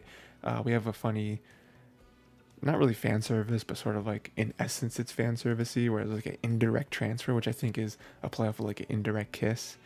It's like indirect transfer. We got transferred here with him. They got blah blah blah. They're all going crazy over it, and they're like, hey, calm down. We have a Harthurn. A Harthurn is a place that they're going to. Just wanted to write that down. Anos caused an eclipse. Again, just showing how OP this character is, where he's like, even moving a moon is not above my ability. It's like, all right, man, calm down. They get there, and they're all saying that Misha, it's Misha. I don't know why I wrote down Misa. Misha is Leno, and she wants to know where her father is, right? So that's like a big thing. I'm sure we'll come back later, because they're saying that, oh, she's the ancestor, she's the reincarnate, whatever of Leno, and who's my dad, blah blah blah. So that's a whole little backstory to her character that I'm sure we'll get more of later. They're all being tested by a tree, which I thought was really funny. It's like the freaking, we got the Deku tree from Zelda here. Anos read all those books just in a row, just like in 10 seconds. Misha read half of the books. And Sasha's looking there like, why am I surrounded by demons? Well, I guess, they are all demons, but like, why am I surrounded by monsters? What do you mean you just read all those books? That is physically impossible. And then, and then even Misha's like, oh yeah, I don't know. I only got through half. And Sasha's like, half? How did you get through one book? Who can read one book in 9 seconds? What are you talking about? I love Sasha. She's funny. And yeah, we have this whole kind of like head-to-head thing. Again, I don't want to really get into the details here because I don't think they're super important. But all the scores came back 100. And it's funny because I think with the whole like eclipse thing and the power, like anything can come back to 100. So, his whole plan is like, well, this answer could be interpreted that way, blah, blah, blah, and then, the one dude is mad, but then you look at the one dude and it's like, well, you cheated anyway, Like, it'd be different if you answered them all honestly and you did all the work. I feel like you would have an argument for like, what do you mean you're just reinterpreting questions and answers and everything? But you also cheated. Like, Anos and them didn't cheat. I mean, didn't really cheat. But you also cheat. Like, you definitely, what are you talking about? So yeah, and now basically he's like, everyone's eligible to take the trial. So I'm sure we're gonna see that next episode. So yeah, not really too much to talk about here. I feel like it was kind of like more of like a gag goof episode. Yeah, I think next episode is gonna be more actiony and more like ooh, stuff's actually happening. Whereas this one was just like, let's all read the books and let's take the test and let's freaking we got the tuning exams here, right? Remember the tuning exams in Naruto where they all take a test and we're all like expected to cheat, right? Kind of like that. So next we have Don't Toy With Me, Miss Nagatoro, season 2, episode 4. Yeah, great show. I love the show. Again, I'm reading the manga with this one, so I already know everything that happens, but it's still incredible. I've seen it animated. And yeah, just a fun time in general. So we have Nagatoro, who was not expecting Senpai to be at her house. She was very caught off guard. She's like, "Oh, why are you here? What's happening? I'm in my pajamas. My hair's crazy." So that was fun. Anetoro, who's Nagatoro's older sister, tried to trap Nagatoro with pudding. Tried to be like, "Oh, why don't you have this crazy pudding I made? And why don't we tell some stories? Why don't we, just get some information?" And Nagatoro sees right through it. She's like, "No, hey senpai, we're gonna eat in my room. I'm not playing your game. I will not be trapped here. You will not bribe me." And then they eat or whatever, and Anatoro brought some evil juice. She was clearly listening into them because, Nagatoro was finally comfortable enough to kind of tease Senpai, was going to feed him with a spoon. As soon as that happened, Anatoro busted in with some juice, like, "Oh, you guys are thirsty, right?" It's like, you demon, get out of here. But clearly, that's who her character is. Again, very, very Nagatoro as well, trying to mess with them. It's just, and then she also drops the bomb of like, "Oh, senpai, we'll finish our conversation about Nagatoro later." And Nagatoro's like, "What? What did she just say? What you were talking about me? You're trying to pry into my life?" It gets really wholesome and very like honest. They play a game, right? Nagatoro's like, "We'll make a bet. If you beat me, then I'll tell you a secret. Whatever secret you want to know, right?" And senpai just obviously Nagatoro is kind of teasing him with like some very lewd secrets. Like, "Oh, you want to know this? You want to know that?" And senpai's just like, I just want to know your name," which is almost more like embarrassing for Nagatoro because one, it's like not at all what she was expecting, and then two, it's like almost more personal than any of like the the very lewd stuff that she was proposing. Because like, "Oh, he doesn't know my name. Oh wait, he wants to know my name. Like he wants to know again. Like it's more so like, because the other stuff she was kind of proposing, which I don't think she would really do, but kind of messing with them was like physical, right? Whereas the name is like, he wants to know more about me. What does this mean? You know what I mean? Like why does he want to know this? He wants to know more about me. It's just perfect, And then we get to a point where senpai wins. Nagatoro's about to tell him, and then he says, "Wait," and it's not that he doesn't want to know her name, but he's like, "I don't want to know your name based on a bet. I don't want you to basically do it against your will. I want to do it properly. I want to come out and ask you." And Nagatoro's like, "Hell yeah, dude." And then Anatora busts in, and again, I don't know that she was listening necessarily, but she does bust in and call Nagatoro by her first name, Hayase, or Hayase-chan, I think, right? And so yeah, kind of defeats the purpose of the moment. They're kind of a little awkward around each other. Like, "Oh, I'm gonna tease you tomorrow, blah blah blah." But it's nice because then Senpai goes home and he's like, "Hayase, hell yeah, awesome, I know it now, perfect." Yeah, it was kind of a win-win at the end of the day. And then we have the very end. I think there's like not really a post credit, but just kind of like an ending thing here, and a nice little bit where Nagatoro couldn't hold that like kick pose forever, and then she like fell over, and Senpai ran over to kind of catch her fall, and she's like, "Did you break my fall?" And he's like, "Ah, So again, just not a lot there, but just a nice little moment. Obviously the main thing there was him going to go help her, her checking in on her when she's sick, and then learning her name. That's like a big moment, right? I'm sure at some point, and again, I'm saying this as like, oh, I'm sure this will happen. It's like, aren't you reading the manga? It's like, I am reading the manga. If you think I remember every scene or even like the order of events, you are mistaken. I'm also pretty sure I'm like fairly ahead too. So I'm like, this happened a while ago for me. So I don't really remember. Basically happens with every show I watch that's based on manga. It's like, don't you know everything? It's like, yeah, but do I remember everything? That's the question, and the answer is no. So yeah, I'm sure at some point there'll probably be a moment where he uses her name, and it'll probably be like a big moment. Maybe something like, I don't know, some like motivational thing, maybe like hi SA or whatever. So yeah, it'll be nice. Next we have contender for my favorite show this season. Again, sequels don't count, season 2s don't really count. I'm not really counting that because it's like, well, of course I love Nagatoro season 2. Of course I love um what's the other one? Vinland Saga season 2. Of course I love those shows, right?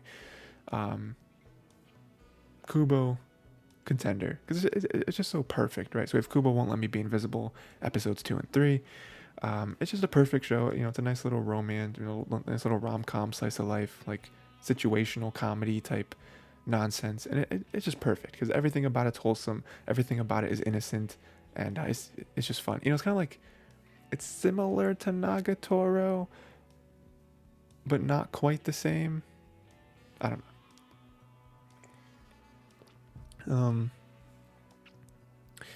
So we have Kubo let Shiraishi use her body wipes, which is nice because it's like, oh, you're all sweaty, whatever. Oh, how does Kubo smell so good, even though she just ran? And now she's like, now we smell the same, which is kind of creepy, but also kind of sweet at the same time. And then she helped him enter the bookstore, right? You remember that, where he can't like his presence even doesn't really work on like the like automatic door sensors. So she walks up and she's like, oh, here, you're going to the bookstore. So that was, again, us just discovering the different ways that Shiraishi is invisible to the world with just like normal person stuff is so funny. She wants to borrow that manga from him, right? Because, we more than once we've seen him reading that specific manga series. And so, we have a nice moment where Kubo's like, hey, I want to read it. I want to read something that you're into, right? So let's do that. Again, a very nice like relationship kind of romance thing where it's like, I want to learn more about what you're into. I want to try to be into what you're into, right? Then we have the older sister who read her like a book, right? I don't did I write down her name? I don't think I did. No, I didn't. But yeah, Kubo's older sister read her like a book, right? Where it's just like, her like putting on the like expensive spray, her getting up and leaving like 15 minutes earlier than she usually does. It's just like, oh, clearly there's like a guy that you're trying to impress, trying to like, teasing her a little bit about it. But it's very sweet because she's not actually like bullying her. You know what I mean? Like it's not real. Like, oh, what do you have? Because again, there are other shows, other movies that will have that where the older sibling is actually a jerk and like, oh, why would anyone date you? You're trash. And it's like, whoa, that's a little harsh. That's a little harsh. But in this one, she's just like, ah, come on, what are you doing? And then then even when she leaves, she says to herself like, oh, maybe at some point I'll show her how to like do her hair up or like some like different makeup or like skincare routine or whatever. You know what I mean? Try to be the older sister that kind of helps her out, and because that's I'm a good older sibling. I wanna look out for my younger siblings, right? And if I can help them be happy, then why wouldn't I? Then we have a moment where I think clearly this is kind of the way I read it, where Kubo was trying to have her friends meet each other. Because she's like, oh, this is where we meet. Her two friends are here, and then Shirashi kind of leaves, and it's like, And you can tell Kubo's a little sad, and I think this happened more than once where I think Shiraishi just doesn't feel comfortable around the other people, especially because no one else really sees him, and I think on top of that, it's just kind of um, like muscle memory at this point because he's like, well, no one really sees me, so why would I stay here? You know what I mean? Let's just go to class and then whatever, do my thing. It's just like today's just like any other day, right? So why would I do this? But I think Kubo's really trying to be like, no, because there was this like underlying like mission for Kubo to like make him like a main character, right? And it's just tough to kind of push Shiraishi in that direction. Um, and then what else do we have? Shiraishi is locked out, so Kubo invited him over. That was a big moment, right? Gotta get home. He's like dirty. You gotta take a shower, or like all like the rainwater or whatever. Gotta take a shower. You'll be cold. You'll get sick. Invited him over, so that was a big moment. Because I don't think that was the first time he was ever at her place. And then we have Shiraishi at the park with Seita, which is his younger brother, and there's a great moment there where Saita's like, "Here, Kubo, have some, was it like hot chocolate or coffee or something?" He's like, "Oh, have some," and she's like, "Oh yeah, great, this is delicious, whatever." And then he takes it, Saita gives it to Shiraishi. He's like, "Here, have some," because he's in that like, "Here, take this, take this, take this," and Shiraishi just like fakes it. And it's so funny because clearly, like, again, clearly if you ever watched anime before, the whole like indirect kiss thing is like a big thing with anime. Um, and so, he fakes it, and Saita's like super happy because he can't tell, right? He's like, ah, and goes away and goes and play whatever. And I just love, like, it cuts back, and Kubo just has this like side eye to Shiraishi, and she's just like, I know what you did. I know what you did, and I know why you did it. And she's like, hey, Shiraishi, why didn't you drink any? And he's like, I don't know, I didn't really want any, I'm not really thirsty. And she's like, oh, you sure you weren't embarrassed about having an indirect kiss? And he's like, what? what are you even saying? He's like, oh, I'm cold. I'm I'm gonna go play with Saita. And she's just like, it makes even less sense. If you're cold, why didn't you drink any? Like, your excuses are making less and less sense. But it's a cute moment because you know exactly why he did it. Everyone knows, and they're just denying it. And then Kubo's sister works at the magazine store, where he kind of caught her, or sorry, where she caught him looking at the kind of like 18 plus type magazine, and she knew exactly what he was doing, and but she just kind of like, okay, whatever, cool, man, cool.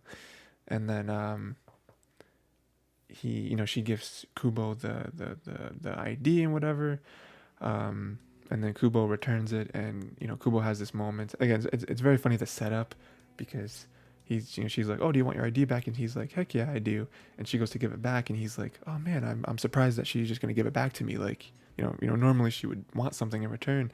And then he goes to take it, and she just like, she like moves it so like he can't reach it, kind of moves it out of his hand, and he's like, yep, that was expected. I knew she wants something. um, and she asks him a very personal question about his his tastes in women, and she doesn't really let him clear his name, basically, right? Like, she leaves, and she thinks to herself, oh, why did I ask him that? Very, very embarrassed. But also, like, she wanted to know because the preconceived tastes do not match with her figure. And that kind of made her very sad. But also, we don't know that that's really what Shiraishi likes. Shiraishi didn't really have a, cause he didn't really have an opportunity to kind of explain. But also, he's not really thinking that way, where Kubo's thinking about it from like a personal perspective, where Shiraishi's just like, no, I wasn't doing weird things, I was just doing this and that. It's not how that happened. So like the whole reason for approaching the situation is different for each of them. So that's funny. Kubo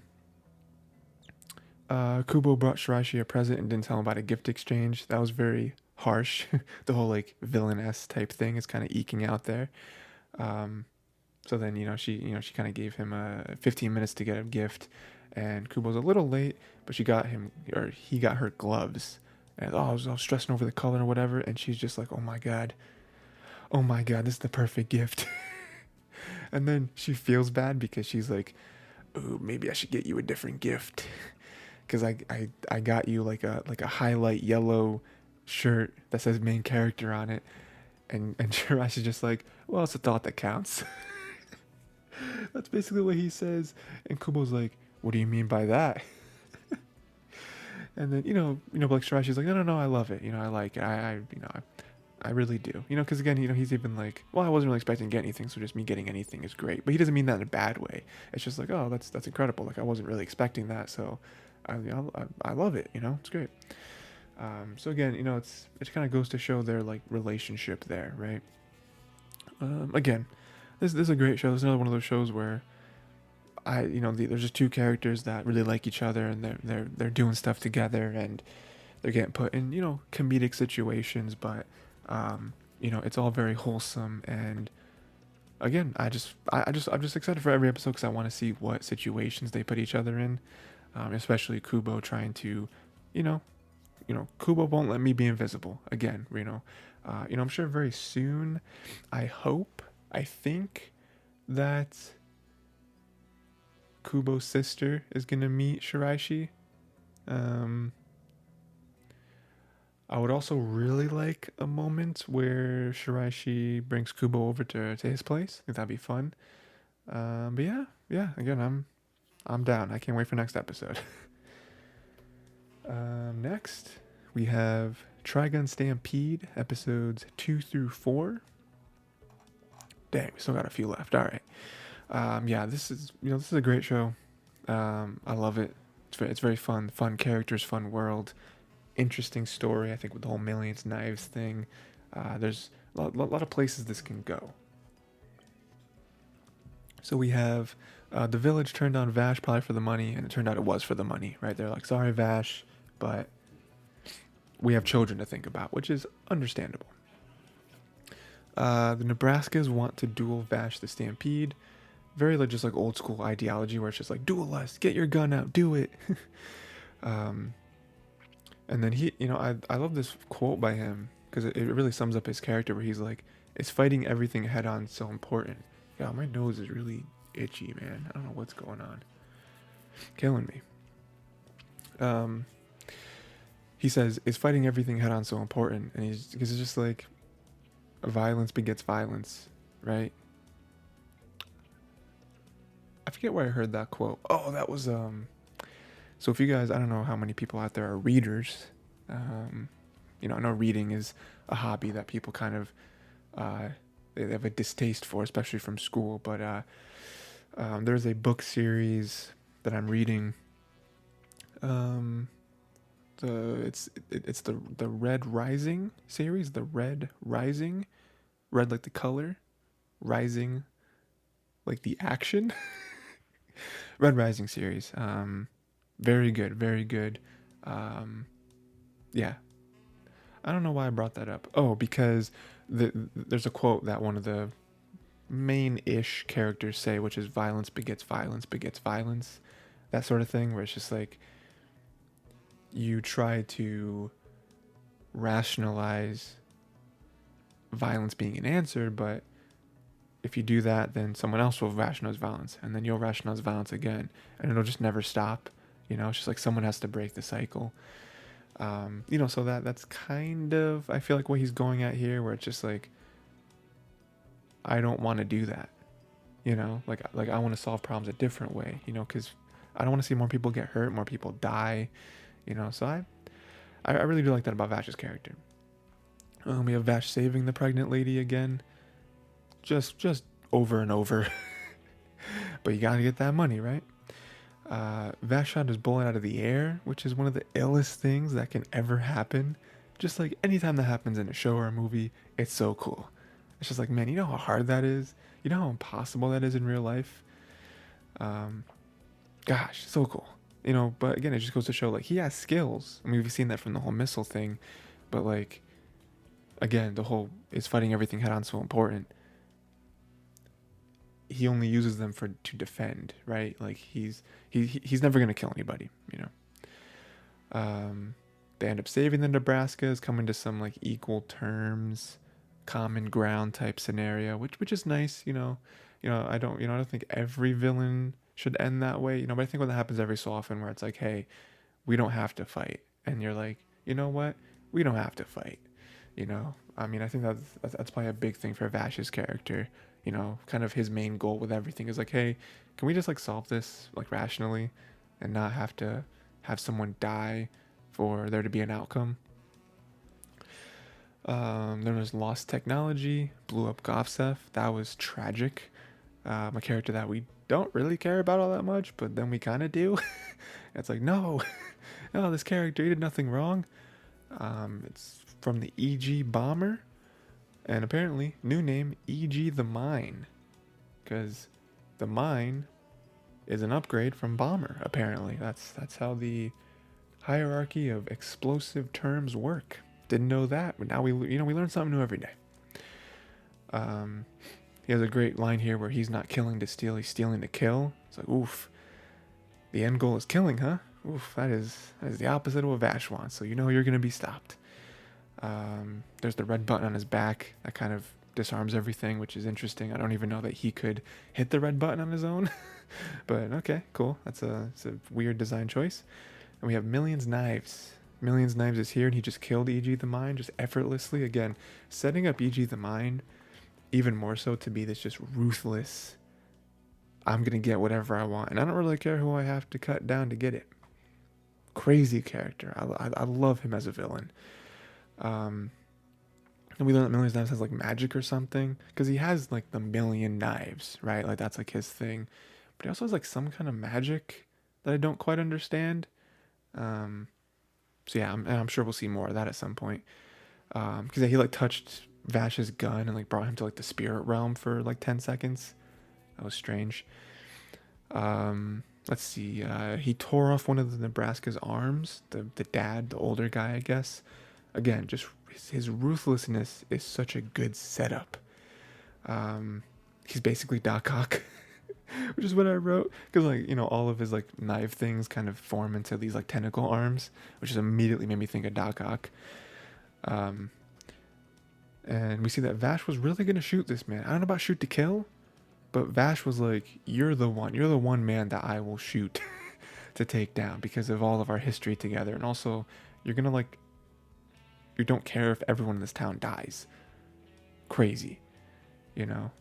And just like the whole like the animation, again, like Studio Orange, man, I'm telling you, the absolute goats when it comes to 3D anime. I'm telling you, all the knives going around in the air, it's like, oh, this is beautiful. Then they end up stealing the plant and are basically destroying the town.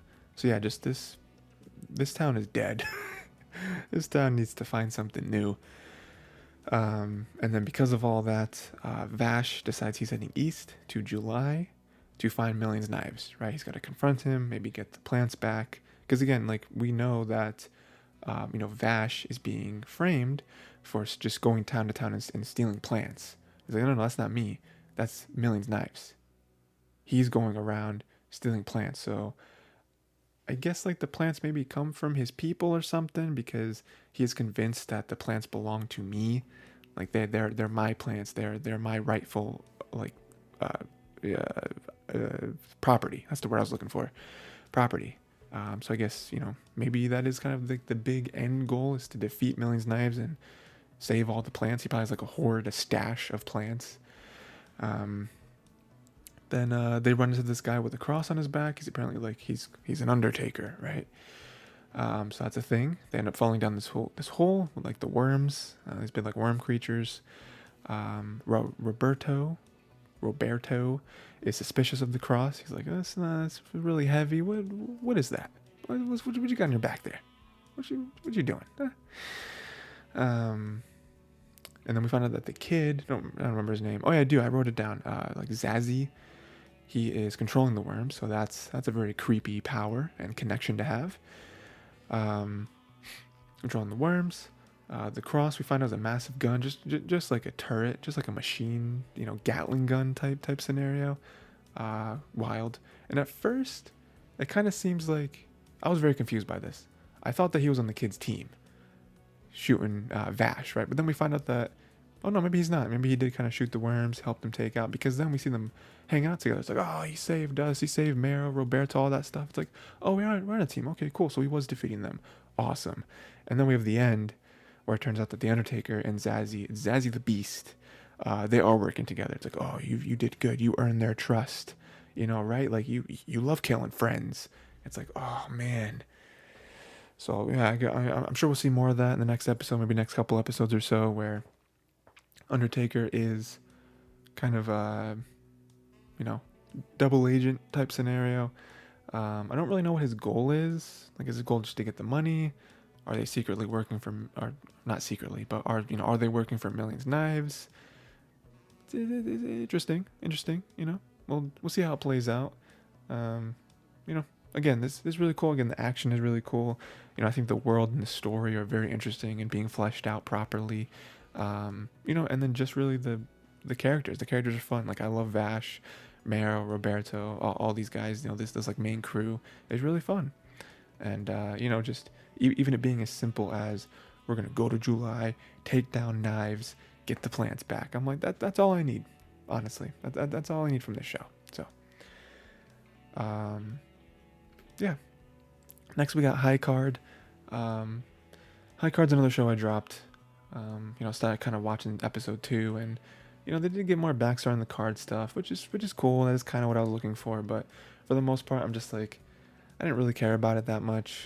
And then even just like the fantasy aspects of it, the cards and stuff. Again, they were cool, but it was one of those things where, it's almost intangible, where I don't really know why, but it wasn't grabbing me. It had like a neat first episode, but after that, I'm just like, I just don't care. Like, I don't know what it is, the story, the characters, something just isn't vibing with me. Again, it's one of those things that, I think we all have from time to time, where there's this just intangible aspect to a movie or a show or a book or whatever, a song, whatever, that just doesn't grab us. And I feel like that's true for something like High Card. So unfortunately, dropping High Card for all you High Card fans out there. Yeah. Next we got KAINA of the Great Snow Sea, episodes 2 to 3. This is fun. Again, this is one that was kind of on the edge for me, although I feel like I am going to keep this one because I feel like the world is interesting, and I think that the story that they're driving at is also interesting. So, so we have Riria, Princess of Atland. We also, again, find out more about her story, which is what I was kind of hoping for, where she explains, oh, the Snow Sea has enveloped the land. Like, we are also experiencing some crazy hardship. The only places that we can inhabit are the small areas around the spire trees. So it's like, man, it sucks up here, it sucks down there. And it's tough. It's a very tough scenario. Valgia is out there, and they're stealing water from other nations and then enslaving them. So, yeah, we have a lot going on here, boys. Again, just kind of fleshing out the world a little bit. Love it. Riri is apparently looking for a sage that can, he has like magical abilities of some sort and can also make endless water. And the people at the canopy are like, we have no idea what you're talking about. So her whole thing was fruitless there. So now we're like, man, what do we do now? Kind of an end of the road thing, and it's even like, oh, we can't get down from here. So, man, just the world is in shambles. They're all making her clothes, which is very sweet. I found out they eat bugs, and she's like, "Oh, you eat bugs?" He's like, "Oh yeah, we had bugs yesterday." She's like, "We had bugs yesterday." What do you mean? You fed me bugs? So nice little back and forth developing between them. We have KAINA, who's saving Riria from a big bug there, trying to kill him. Which makes sense. She kind of fell into their like little egg nest. Nice little point of action there, which I liked. Again, part of building the world is just making it seem very dangerous, where it's like, hey, we are not top of the food chain here. We have to be very careful up here in the canopy. And you can clearly tell why we're struggling. Um, KAINA will use some special tools to help Reina get back home. We got like some very special, very rare tools. We got obviously the rope, but then we have the little things, little hook things that can be reusable, and then we have the like basically like the like heat laser gun, so that we don't have to have spikes. We can just laser into the bark and make hooks, right? So one resource we don't have to keep using. And we did have a note there, which I don't know if it'll come back around because they already kind of went down the tree already. But I was thinking like it has to come back at some point, because why would he mention it? Or is the thing where he was like, hey, and don't make sure to keep it on the first setting, because if you don't keep it on the first setting, then you won't be able to use it for a while. I'm just like, that seemed foreshadowing, but it was never used. Now they're off the tree, so I'm like, weird. Then we mentioned there's a green thing she named Light. I guess something that she's seen a few times and kind of guides her to where she has to go. I'm sure that'll come back at some point. Maybe like a spirit of some kind, or maybe it is like a guiding light, some like spiritual, religious type thing. I don't know. Then we find out that bugs repair the canopy in the trees. That's why we can't overhunt them, right? We already kind of learned that in the first episode, but now it's Riria kind of learning it. And again, them kind of learning more about each other's world. I think that's very important. I think that is a big aspect to the show, is that there are kind of two different worlds that exist. Even though the Snow Sea is much more vast, these are things that I feel like people have to have a broad understanding of both in order for them to get to the point where we're not on the brink of extinction.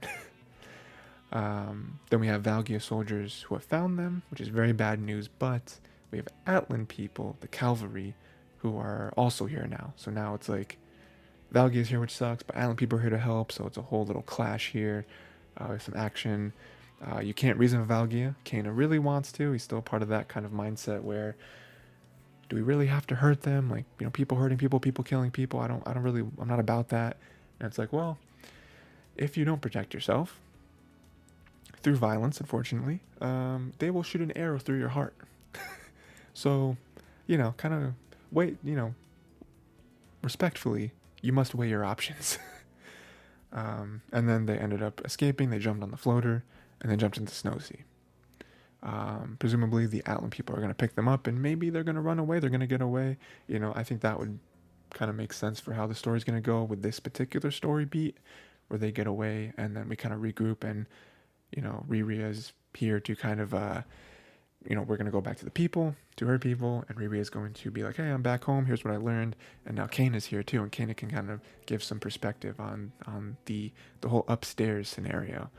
And then I'm sure we'll learn kind of the plan, what's what we're going to do from here on out with the series. So again, it's one that, like I said, was kind of on the edge about like, do I keep this, do I not keep it? But I think the world is interesting enough, and I think the characters are building, and I'm really interested to see where this goes. How they play around with this story, with this setup. Good stuff. Next we have the Fire Hunter.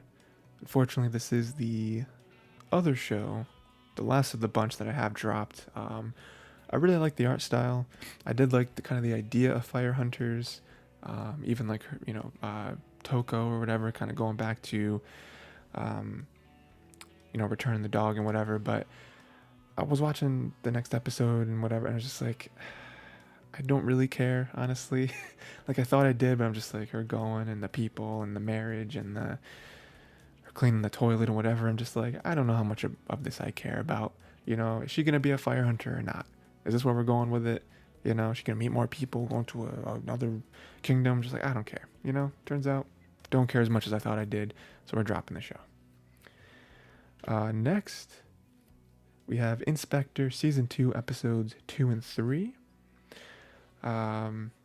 This is an interesting show because I kind of remember how it's set up, where there's not really one overarching story of this, which generally would be a turnoff for me, because it's more so just, it reminds me of Scooby-Doo, where it's just like, here's just a bunch of scenarios, like we are literally doing cases where, Kodako is kind of solving these cases for these spirits. And again, usually a turn off where it's like, no, I want this story, this overarching. But with this, I'm just like, it's fun. Like it is fun to learn about everyone's backstory and how the spirits play into it, and then how she decides to solve everything. Yeah, so we have the setup with Masayuki, who was saved by Isekai. Turns out it was Yukiana. He got his friend arrested for attempted murder because his friend literally tried to push him off the mountain. So that was interesting. He hangs out with the Yukiana, turn out to have this sort of relationship. Kind of a weird thing. It's not really, it's not romantic, even though Yukiana has, had some advances. But, Masayuki's just like, nah, it's not really, not really, nah. We can just be friends. We can hang out. We can have a good time. Then, so that's basically the setup, and that's really like an entire episode. I think it's like all of episode 2 is just like them hanging out, which is nice, but not really a lot to talk about. And then we have the trigger for what the case will be and how Kodako is going to get involved. Is that Masayuki's ex-wife has been murdered.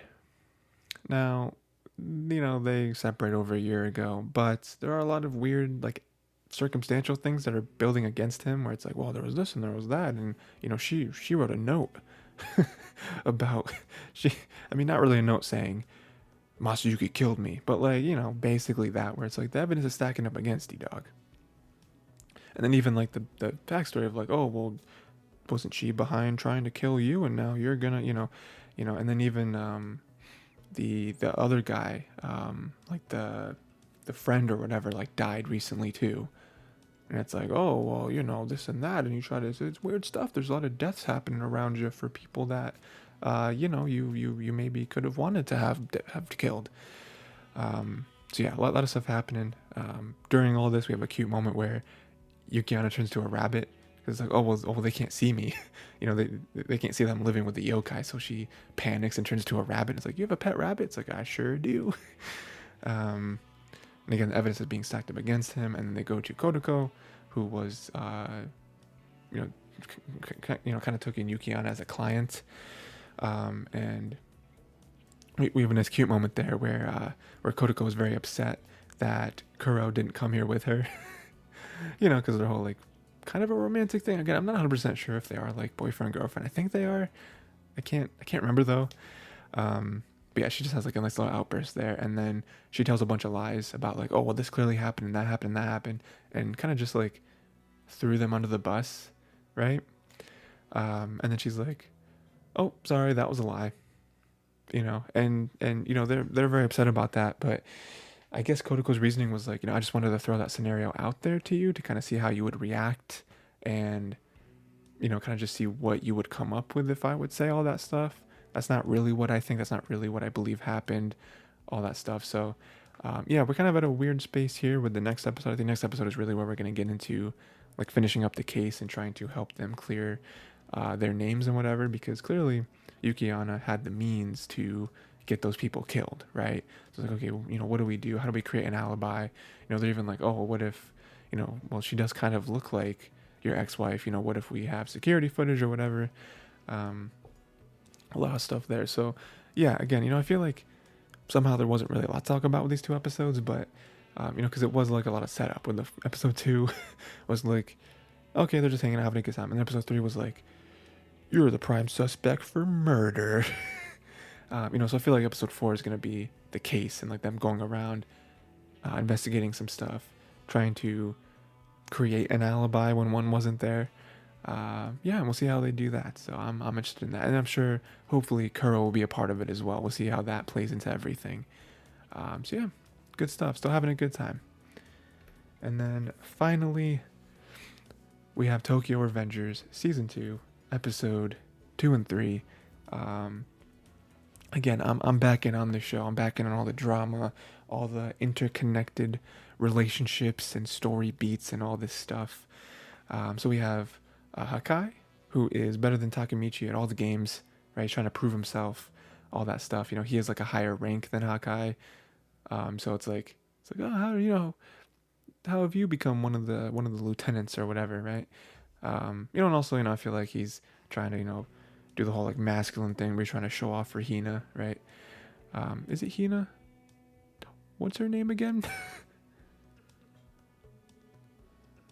It is Hina, right? Or like, well, no, Hinata is her name, but I think he calls her Hina. I don't know. And then we have Kokonoi says that the boss said to kill any other gang members, so we're in a very tough spot where it's like, ooh, there's only a few of us, and there's a whole gang here, a whole Black Dragon thing, and they're gonna murder us. um, Turns out Hakai's brother Taiju is the leader of the Black Dragon, so now there's a whole family dispute. Man, you know, every weird like overlapping issue that they could have always happens. And now Taiju told Hakai to kill Takemichi, right? He's like, you may be part of Toman, but I am your older brother. Family comes first. Kill this man. Kill Takemichi. He's kind of high up in the Toman gang. They're a rival gang. He's in our turf. You have to do this. And really puts him in a tough spot. He obviously doesn't want to do it. You know, Takemichi even then stands up for Yuzuha, which is the sister. And, you know, because, man, he just slaps her. I'm just like, whoa, that's not cool. She's a woman. She's your sister. Like, there's so many reasons why that was unnecessary. But yeah, and so that kind of gets him beat up. And so Taiju's, like, beating the crap out of him. He's gonna kill him. And then Hakai says that he'll quit Toman and join the Black Dragon if you just stop hurting Takemichi. It's a very selfless thing to do. But now he has to join the Black Dragon, which is very unfortunate. Something that he really doesn't want to do. Something that I don't think anyone in Toman wants him to do. Definitely Takemichi, because there's the whole path, right? Because we're not just talking about the story. We're talking about the story outside of the story, which we know what is supposed to happen, which is Hakai joining the Black Dragon. We believe he kills his older brother and becomes the leader of the Black Dragon, and that just causes so many things to spiral. So Takemichi's like, I need to do everything I can to stop him from joining the Black Dragon. This is not going, again, like everything, it always goes in a way where Takemichi's like, no, this is exactly how it's not supposed to go down. I'm trying to avoid this very specific thing. And then, let's see, we get a little backstory as to why the Black Dragon is the way they are. You know, Taiju kind of, you know, got in the ranks, became the leader, and he made the Black Dragon all about violence. That's what he does. He sells violence. That is his whole shtick with it, which is funny because we have Mikey and the Toman, and it's just like, that's not what Mikey's thing is. You know, like when he built Toman, like that's his thing wasn't, oh, we're just violent. We're just here to hurt everyone and kill people. It's like, no, like we're supposed to. It's supposed to be like a brotherhood. You know, we're supposed to have each other's backs. You know, that's kind of the whole thing. You know, it is kind of more built like a family, where Black Dragon is just like a fight club. And we have a crazy moment, which is Takemichi telling Chifuyu about all the time travel stuff, basically, which is like nuts. And then even nuttier is Chifuyu being like, yeah, no, it makes sense. Like, it's crazy, but there are some weird moments that I don't really know how to explain. And so time travel makes sense, you know. Again, hard thing for me to wrap my head around, but it does kind of fill in a lot of the gaps, a lot of the questions that I have about you sometimes. And so now, like, Takemichi just has, like, a person that he can confide in now about the time travel aspect of, like, his mission and his life and how everything is going down and, like, why he acts the way he acts and all that stuff. But it is really good to have someone like that, like, in the gang, because now he can, like, ask questions that shouldn't be asked, because he should just know everything because he is living his life, but he's kind of being thrown into a life that he doesn't know. And then the very end, we have Mitsuya doesn't allow Hakai to leave Toman, right? Because Hakai wants to leave. He doesn't really want to leave, but that's kind of the deal he made with his brother. You know, Takemichi tries to do stuff to get him to stop. And this is all under like Chifuyu's suggestion, and he's like, "Oh right, Chifuyu's an idiot.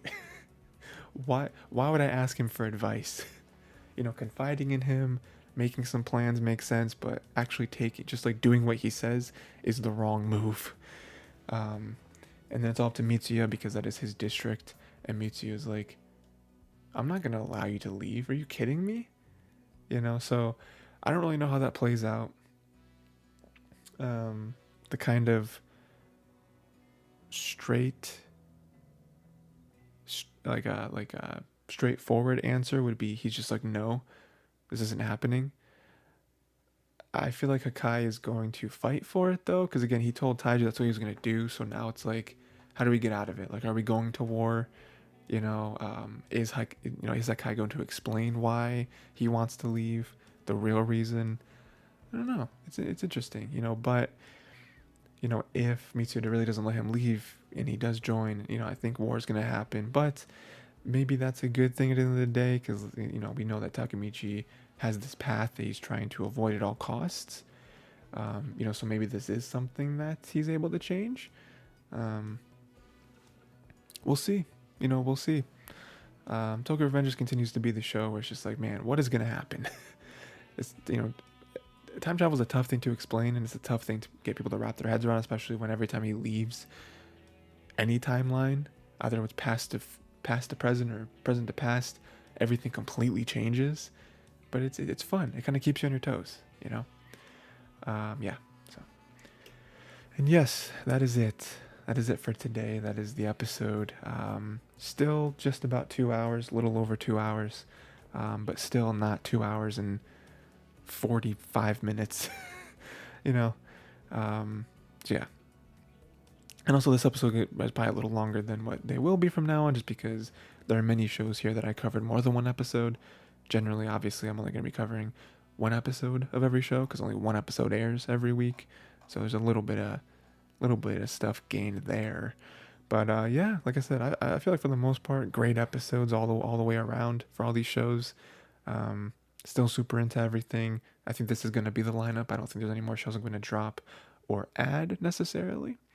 But yeah, let me know your thoughts on all the episodes. We're about four episodes in on everything. What are some of your front runners for the season? Like I said, my two that I kind of consistently come back to are KUBO Won't Let Me Be Invisible and Buddy Daddies.